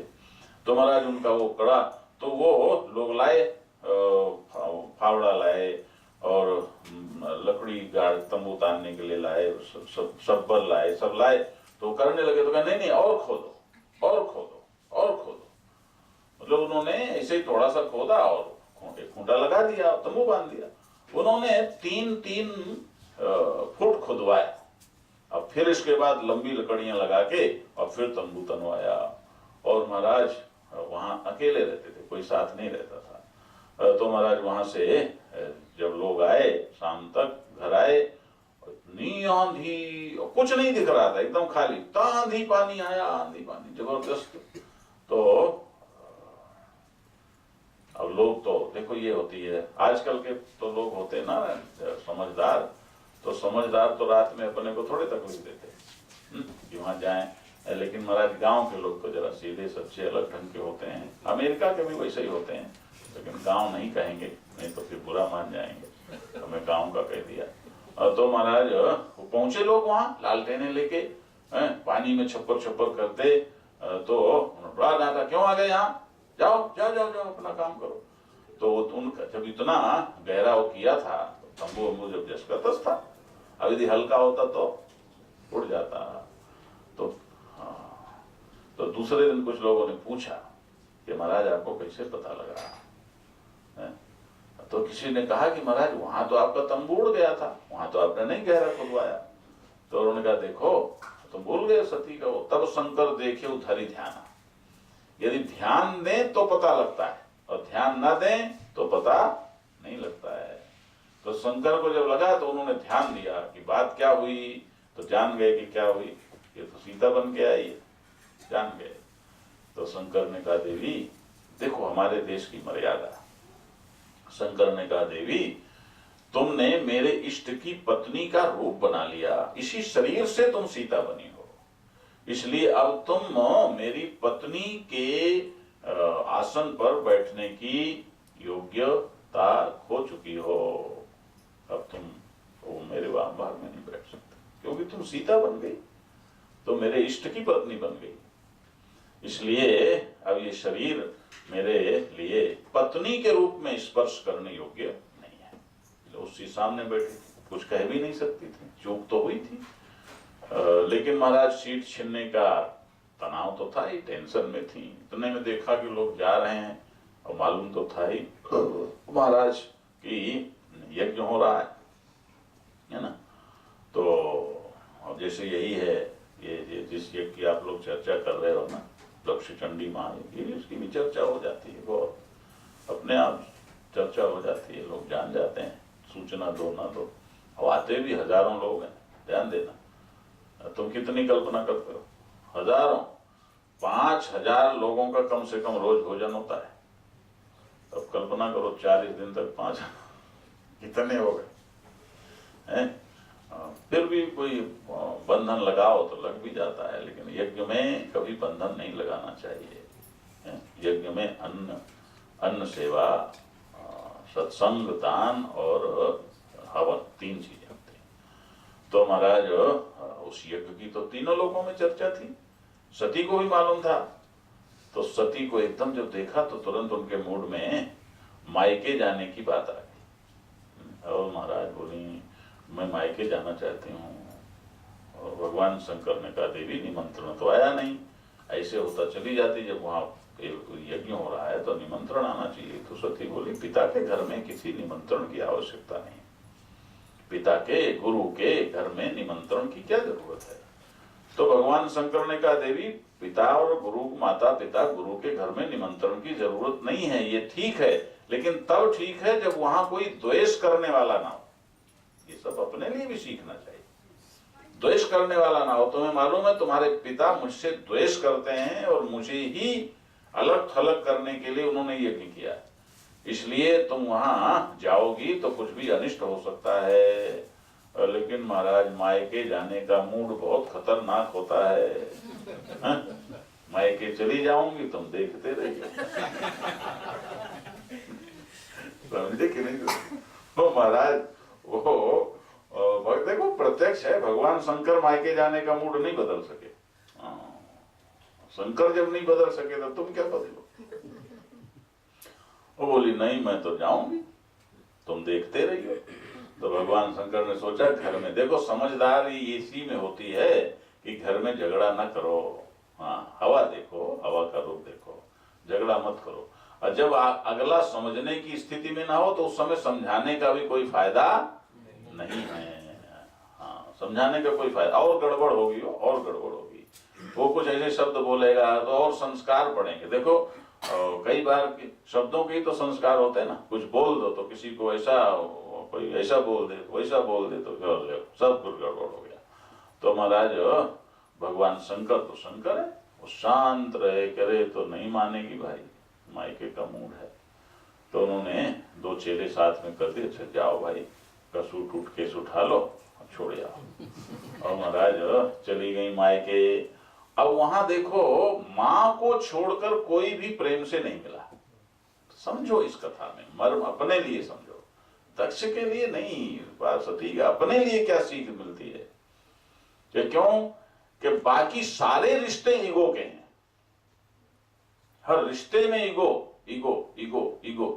बहनें भी अरे हमारे पास तो 3 बार निमंत्रण गया, तो सुना सुना के बोल रहे, उन्हें मालूम है ना इसको निमंत्रण नहीं गया तो सुना सुना के बोलती। हाँ, तो महाराज फिर चिढ़ तो होती है, पछताई कि मैंने पति की बात नहीं मानी। और फिर चलते चलते माँ प्रेम से मिली।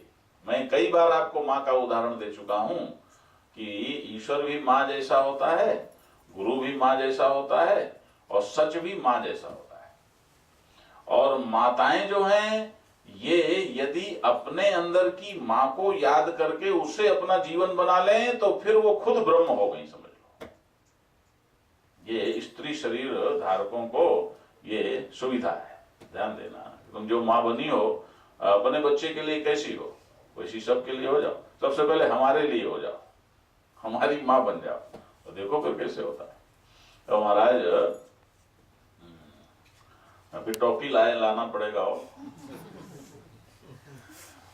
क्या हुआ कि सती फिर गई यज्ञशाला में। यज्ञशाला में गई तो वहां देखती है कि वहां शिव का कोई स्थान नहीं है, त्रिदेवों में है। और यज्ञशाला ऐसे थोड़े होता है महाराज। यज्ञशाला ध्यान देना, यज्ञ जब विधि विधान से और विद्वत, ये तो छोटे यज्ञ हुए तो इनमें तो मानसिक पूजा हो गई, स्तुति हो गई, जो जरूरी है वो हो गया।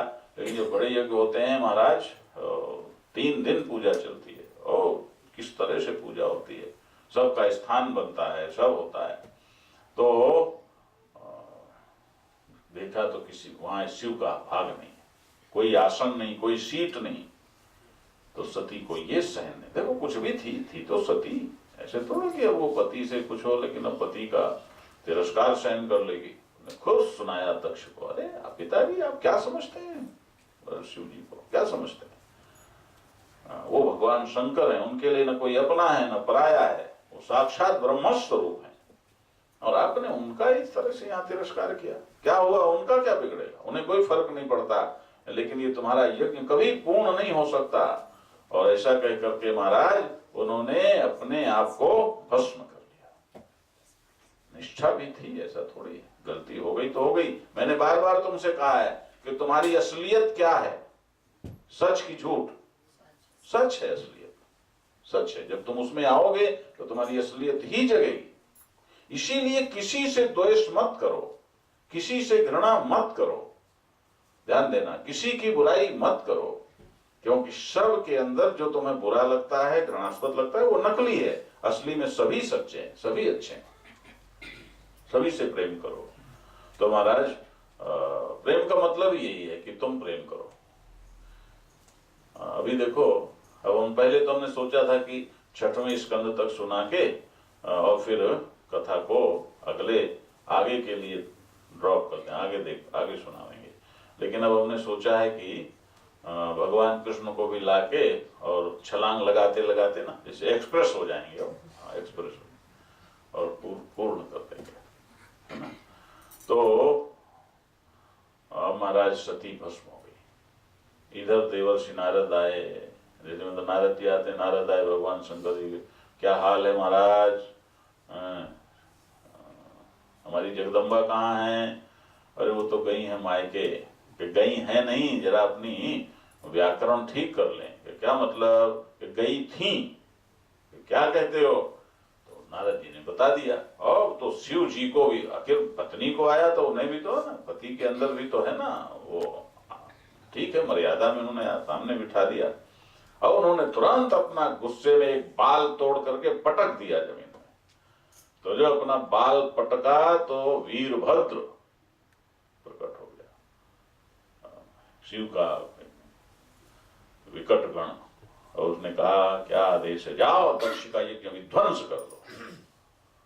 क्योंकि समझ गए वो कि जरूर वहां कुछ ऐसा है जो यज्ञ की विधि विधान के परंपरा के खिलाफ है ना। तो उन्होंने जाके, अब महाराज साहब किसी की दाढ़ी उखाड़ ली, किसी को, दक्ष का तो सिर काट के। अब सारे देवता सब वहां, भाई यज्ञ में कोई भी जाता है तो सोचता है दान दक्षिणा मिलेगी, कुछ मान पूजा होगा, दक्षिणा मिलेगी। यज्ञ में बढ़ते रहे, कोई यज्ञ में कोई भी आवे तो उसे कुछ न कुछ देने का विधान है। ये बहुत बड़ी चीज है। केवल इतना ही नहीं है कि बस आहुतियां इतनी संख्या में पड़ेंगी, इतने नहीं बाबा, वहां और बहुत कुछ होता है, बहुत कुछ। कोई भी आए उसे देना है। तो महाराज तभी तो वामन भगवान गए ना, और बलि से मांगा, देना पड़ा उसको, यज्ञ कर रहा था। तो यज्ञ विध्वंस हो गया। जिनको मिलने वाली थी दक्षिणा वक्षिणा, पूजा मान प्रतिष्ठा, उनको लगा कि तो बड़ा गड़बड़ हुआ। सब मिलके आए भगवान शंकर के पास, भगवान शंकर से आग्रह किया। भगवान शंकर ने कहा देखो भाई, ये तो ठीक है, तो आप लोग तो देवता हो, जिंदा कर लो दक्ष को। बोले नहीं महाराज, ये तो सिर्फ आप ही कर सकते हैं, ये सर्जरी तो सिर्फ आपको आती है। आपने गणेश जी को जैसे जीवन दान दिया कि ठीक है फिर मैं कर दूंगा, कोई नवजात सिर ले आओ। फिर कहा रुको रुको रुको, जो गलती ब्रह्मा ने की है दक्ष के लिए वो गलती मत करना। ये क्या गलती की ब्रह्मा ने? ध्यान से सुनना, ध्यान से सुनना, जो मनुष्य अपने को समझता हो। भगवान शंकर कहते हैं ब्रह्मा ने दक्ष को मनुष्य का सिर लगाया, और मनुष्य के सिर में जो बुद्धि होती है उसका काम है कि वो सत्य का अनुसंधान करे, वो सच को खोजे और सत्य हो जाए। लेकिन दक्ष ने अपनी बुद्धि उल्टी कर ली। देखो जहां से मैंने प्रवचन शुरू किया था, ध्यान दो, अपनी बुद्धि उसने उल्टी कर ली। और जिस बुद्धि से सत्य को खोजकर विराट हुआ जा सकता था, उस बुद्धि को उसने केवल अपने अभिमान में, ईगो में लगाया और शरीर में घिर करके बॉडी कॉन्शियस होकर मैं करता रहा। तो ये जो मैं करने वाला बकरा होता है, तो बकरे का सिर लाओ। अब बकरा मैं करता है कि नहीं करता? तो महाराज ले आए, बकरे का सिर लगा दिया। अब हमें भी जरा समझ लेना चाहिए कि अगले जन्म में कौन सा सिर मिलेगा। यदि मैं अब महाराज फिर आगे यज्ञ हुआ। इसमें एक दार्शनिक दृष्टि यदि हम डालें तो दार्शनिक दृष्टि ये है कि दक्ष चाहता था शैविज्म को अलग कर दे और वैष्णविज्म को अलग कर दे। शैव और वैष्णव अलग अलग करना चाहता था, है ना। शैव, शाक्त और वैष्णव, ये सब वैष्णव कौन है? जो विष्णु को मानते हैं। शैव कौन है? जो शिव को मानते हैं। और शाक्त कौन है? जो शक्ति को, देवी को मानते हैं। तो महाराज वो अलग अलग करना चाहता था, केवल वैष्णव और कुछ नहीं। तो महाराज ऐसा विध्वंस करके और वहां फिर भगवान शंकर ने समन्वय स्थापित कर दिया कि भाई शिव, शक्ति और विष्णु तीनों एक साथ, तीनों सिद्धांत एक साथ चलेंगे, समन्वय चलेगा, है ना। तो वो जहाँ यज्ञ हुआ है ना, वहां भी ऐसा ही था। वो ये था कि यहाँ वो बनाएंगे, तो उसमें भी लगा कि चलो यज्ञ होगा तो फिर 12 साल के लिए फुर्सत हो जाएंगे, जो होगा देखा जाएगा, है। तो इस तरह से शैव और शैविज्म और वैष्णविज्म का समन्वय हो गया। देखो हमारी जितनी कथाएं, आप तुलसी को क्या समझते हैं? गोस्वामी तुलसीदास जी ने महाराज सबसे बड़ी जो क्रांति की, वो समन्वय की क्रांति है। देखो हमारे यहाँ अयोध्या में कोई सन्यासी चला जाए तो जिंदा लौटना मुश्किल होता था, और काशी विश्वनाथ में कोई वैष्णव चला जाए तो उसका जिंदा लौटना मुश्किल होता था। ये भी जमाना था। अरे बाबा मुकुट इधर लगे कि उधर लगे, तिलक इधर लगे कि इधर लगे, इसमें तलवारें चलती थी। हाँ, गोस्वामी तुलसीदास जी ने क्या किया? राम के मुख से कहला दिया कि शंकर प्रिय मम द्रोही और शिव द्रोही मम दास, ते नर करहीं कलप भर घोर नरक महवास। और दोनों को एक कर दिया कि नहीं कर दिया? कि जो शिव जी को चाहता है मुझे नहीं चाहता, या मुझे चाहता है शिव जी को नहीं चाहता, वो एक कल्प तक नरक में रहेगा। समन्वय कर दिया। तो इसीलिए आप में से कौन गया है काशी? काशी गए? तो काशी में जो बाबा विश्वनाथ का मंदिर है, वहां नारायण घुसते ही, जो मेन मुख्य द्वार है, उसके घुसते ही दाईं तरफ एक स्थान बना हुआ है। उसमें पत्थर की इतनी पट्टी है वो।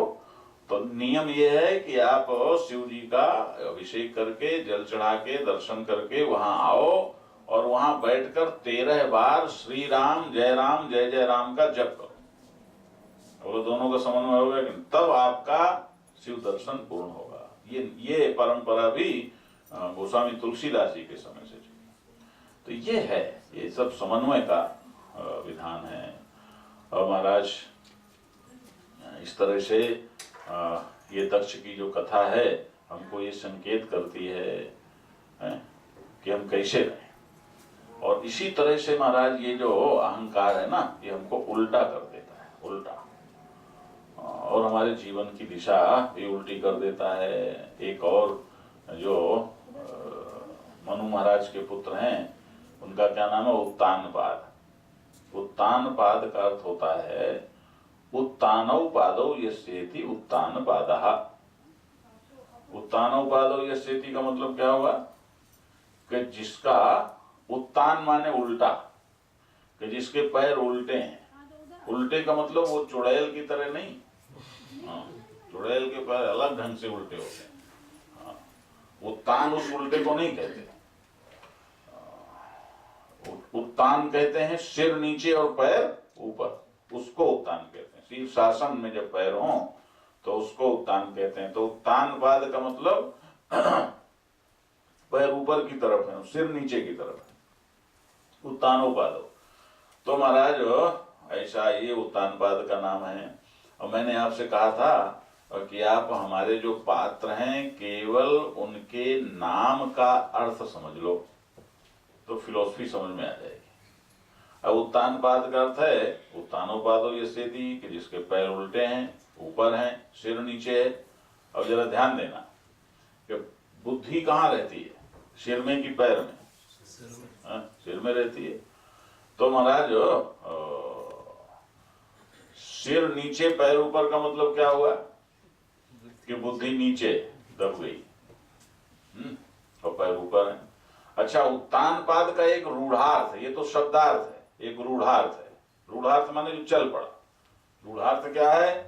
कि जो बच्चा सिर के बल नहीं पैर के बल पैदा होता है, उसको भी उत्तानपाद कहते हैं।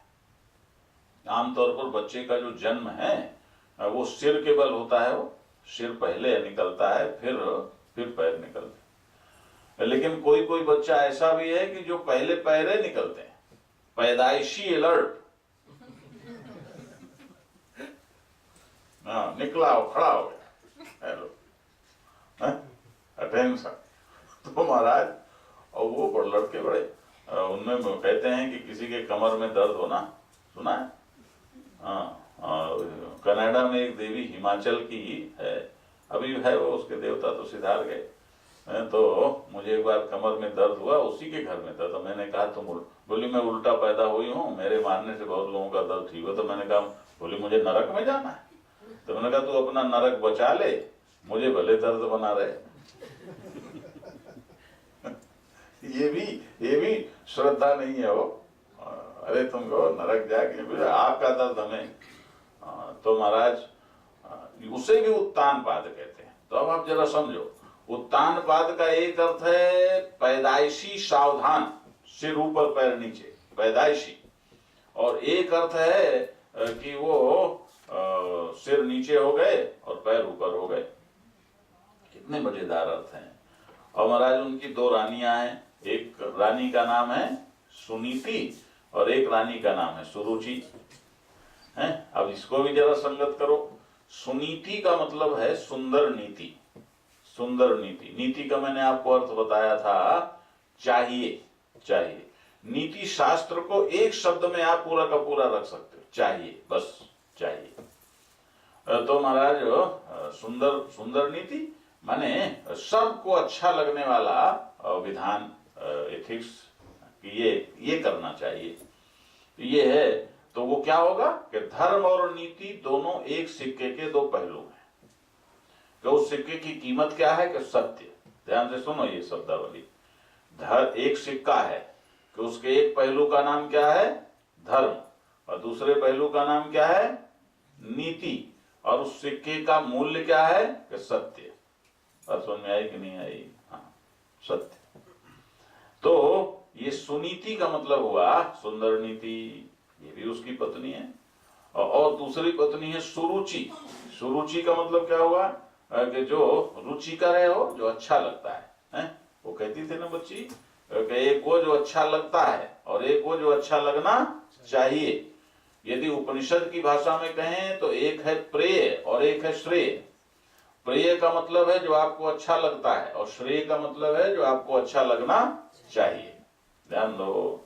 तो महाराज, सुरुचि क्या है, किसकी प्रतीक है कि जो हमको रुचिकर है, जो हमें अच्छा लगता है? और सुनीति किसका प्रतीक है कि जो अच्छा लगना चाहिए, नीतिगत है, उचित है। तो महाराज, सुनीति के पुत्र का नाम है ध्रुव और सुरुचि के पुत्र का नाम है उत्तम।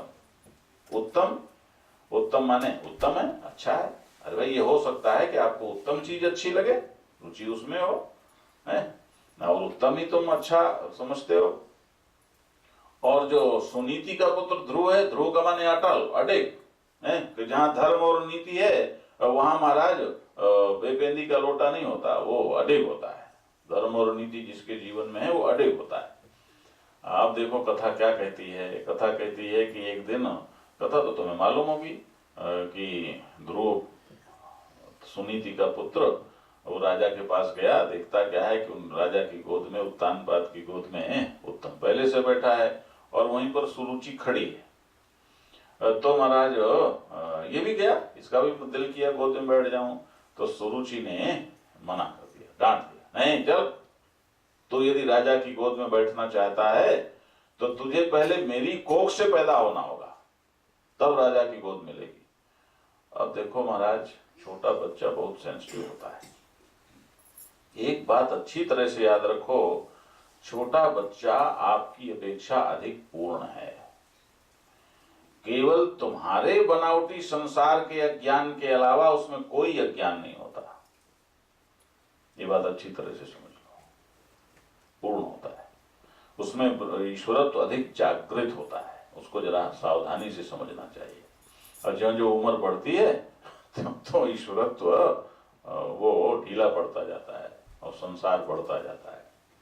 तो महाराज उसको चोट लगी, तो एकदम से वहां से भागा और भागते भागते सुनीति के पास आया। अब इस बात को जरा ध्यान से सुने, विशेष रूप से ये देवियों को ध्यान देना चाहिए, सबको ध्यान देना चाहिए। अब महाराज भागा, सुनीति के पास आया, क्या वो रोने लगा, क्या हुआ? अरे ऐसा हुआ, मेरी विमाता ने मुझे ऐसा कहा है। अब देखो समझदार मां का मतलब क्या है।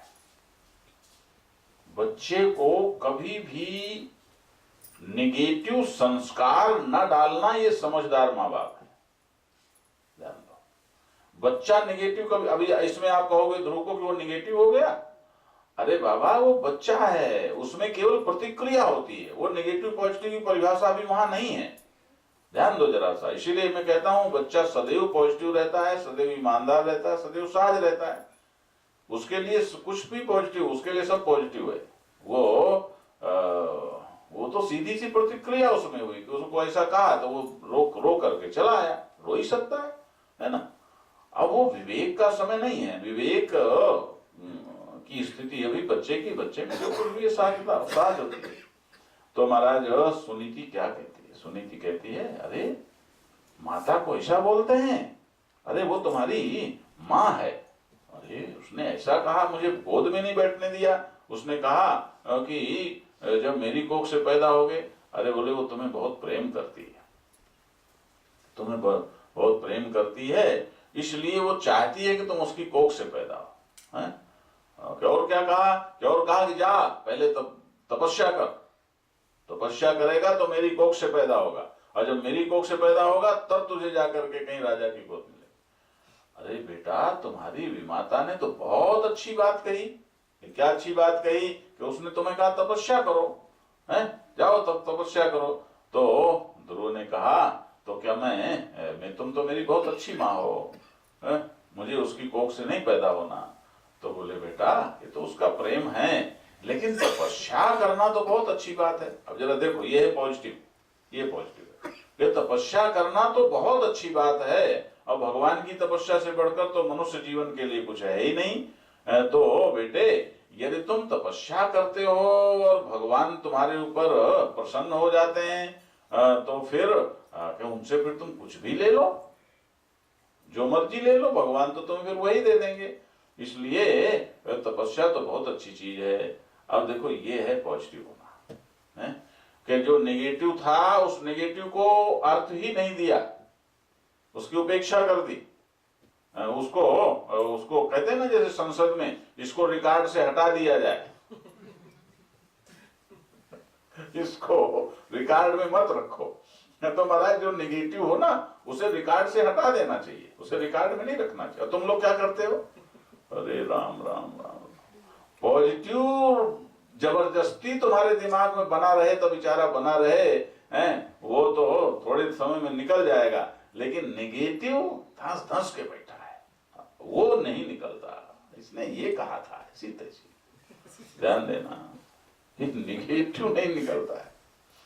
सुनीति कहती है कि तुम जाओ तपस्या करो, तपस्या करो। अब आप देखो, ये हमारे संजय जी एक बार कह रहे थे कि लोग ये तो चाहते हैं कि दूसरे के घर में भगत सिंह और लक्ष्मीबाई पैदा हो जाएं, लेकिन अपने घर में नहीं चाहते कि हमारे घर में पैदा। तो आप अपने बच्चे को 5 साल के छोटे बच्चे को तपस्या के लिए भेजोगे जंगल में? बोलो नहीं भेजोगे। क्यों नहीं भेजोगे? क्योंकि तुम्हें परमात्मा पर भरोसा नहीं है, परमात्मा की कीमत नहीं मालूम है। लेकिन महाराज सुनीति ने कहा बेटा जाओ जाओ तपस्या करो, भगवान मिल जाएंगे तो फिर क्या है, फिर तो सब ठीक है। और महाराज ध्रुव चल पड़ा। ये है पॉजिटिव होना। हम नहीं कहते तो अपने बच्चे को निकाल दो, लेकिन ऐसी परिस्थिति आवे तो तुम देखो पॉजिटिव क्या है उसका चुनाव करो, ठीक है ना।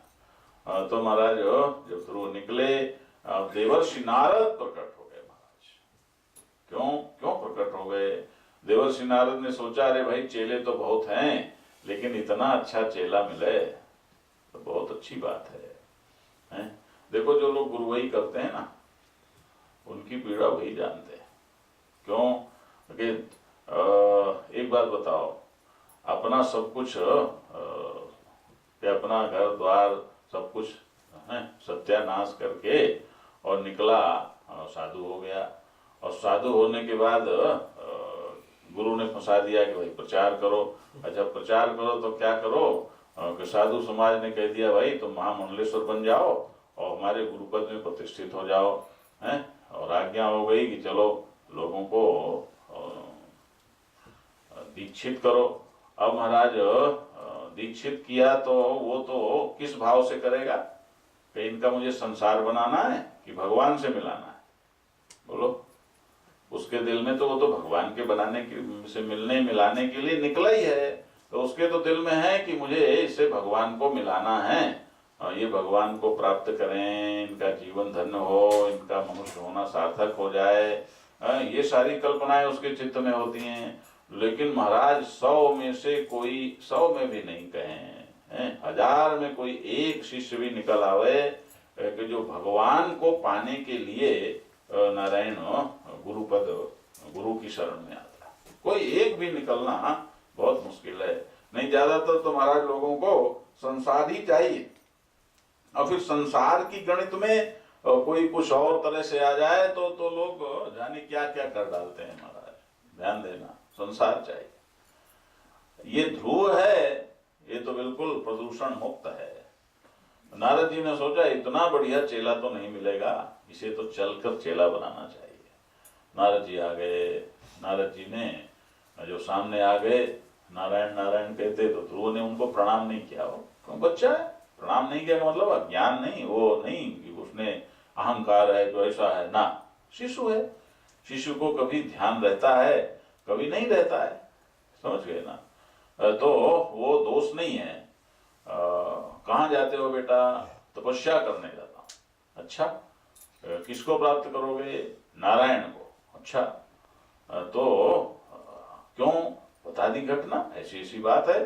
तो नारद जी ने कहा अरे बेटा तुम्हें नहीं पता, देखो ये परीक्षा है, वो टेस्ट लेना, तुम्हें नहीं पता, तुम बड़े लड़के हो और तुम्हारे राजकुल में बड़ा पुत्र ही राजा बनता है, इसलिए राजा तो तुमको ही बनना है। तो जब तुम राजा ही बन जाओगे तो फिर राजा की गोद का क्या मतलब है? बहुत इधर उधर हिलाया, फिर वहां जाओगे जंगल में ये होगा कि वो होगा। अरे महाराज ध्रुव ने कहा कुछ भी हो जाए, कार्यम साधयामि वा जीवनम पाथयामि वा, मैं या तो परमात्मा को प्राप्त करूंगा और नहीं तो अपना शरीर छोड़ दूंगा। ये है, मैं ऐसे नहीं। देखो ये विश्वास है वो। और ये किससे मिला? ये विश्वास किससे मिला? ये माँ से मिला, माँ से मिला। तो महाराज अब देवर्षि नारद ने कहा तो बेटा तुम तपस्या तो करोगे, नारायण को प्राप्त करोगे, लेकिन तुमने कोई किसी गुरु से कोई मार्गदर्शन लिया है? तुम्हारे पास कोई उसकी विधि, कोई दिशा, कोई दृष्टि है? कुछ कैसे करोगे? तो बोले आप ही गुरु बन जाओ, आप ही बता दो। तो नारद जी तो यही चाहते थे, हैं? तो नारद जी ने क्या मंत्र दिया, सभी बोलेंगे। ओम नमो भगवते वासुदेवाय, ओम नमो भगवते वासुदेवाय, ओम नमो भगवते वासुदेवाय, ओम नमो भगवते वासुदेवाय, ओम नमो भगवते वासुदेवाय, ओम नमो भगवते वासुदेवाय, ओम नमो भगवते वासुदेवाय, ओम नमो भगवते वासुदेवाय, ओम नमो भगवते वासुदेवाय, ओम नमो भगवते वासुदेवाय, ओम नमो भगवते वासुदेवाय, ओम नमो भगवते वासुदेवाय। 12 बार हमने मंत्र का उच्चारण किया। ये 12 मंत्र गुरु मंत्र के रूप में देवर्षि नारद ने ध्रुव को दे दिया और महाराज हो गया। जा करके उसने तपस्या शुरू की। अब देखो मैंने आपको ये पहले बताया है कि जितनी कम उम्र में इधर चलोगे उतनी ही जल्दी कल्याण होगा, और जितनी देर लगाओगे उतना ही फिर अपने आप को वहां तक आने में देर लगती है। उस लेवल तक पहुंचने में, अंतःकरण शुद्ध करने में बहुत। देखो एक बात तुम ध्यान से सुन लो, जितनी साधनाएं हैं, जितनी साधनाएं, वो सारी साधनाएं अंतःकरण को शुद्ध करने के लिए होती हैं। भगवान को पाने के लिए कोई साधना नहीं होती। भगवान तो मिला मिलाया है कि अंतःकरण जहां निर्मल हुआ बस, वो तो मिला मिलाया। अंतःकरण निर्मल का मतलब भी क्या होता है? अंतःकरण निर्मल का मतलब होता है कि अंतःकरण में जितने संस्कार हैं वो डिलीट हो जाना, ये निर्मलता है। ये बहुत विलक्षण है। लेकिन महाराज जब हो तब चल पड़ना चाहिए। अब ये तो बालक है, इसमें तो कुछ गड़बड़ है ही नहीं, ये शुद्ध है, निर्मल है। जा करके तपस्या प्रारंभ की, और पहले महाराज अन्न छोड़ दिया, फल पर रहा, फिर फल भी छोड़ दिया, जल पर रहा, फिर जल भी छोड़ दिया, वायु पर रहा, फिर वायु भी छोड़ दी। ध्यान देना, हम तो जरा जल्दी जल्दी सुना रहे हैं, बड़ी मार्मिक कथा है। अब जब ध्रुव ने वायु छोड़ने का मतलब क्या हुआ? सांस लेना बंद कर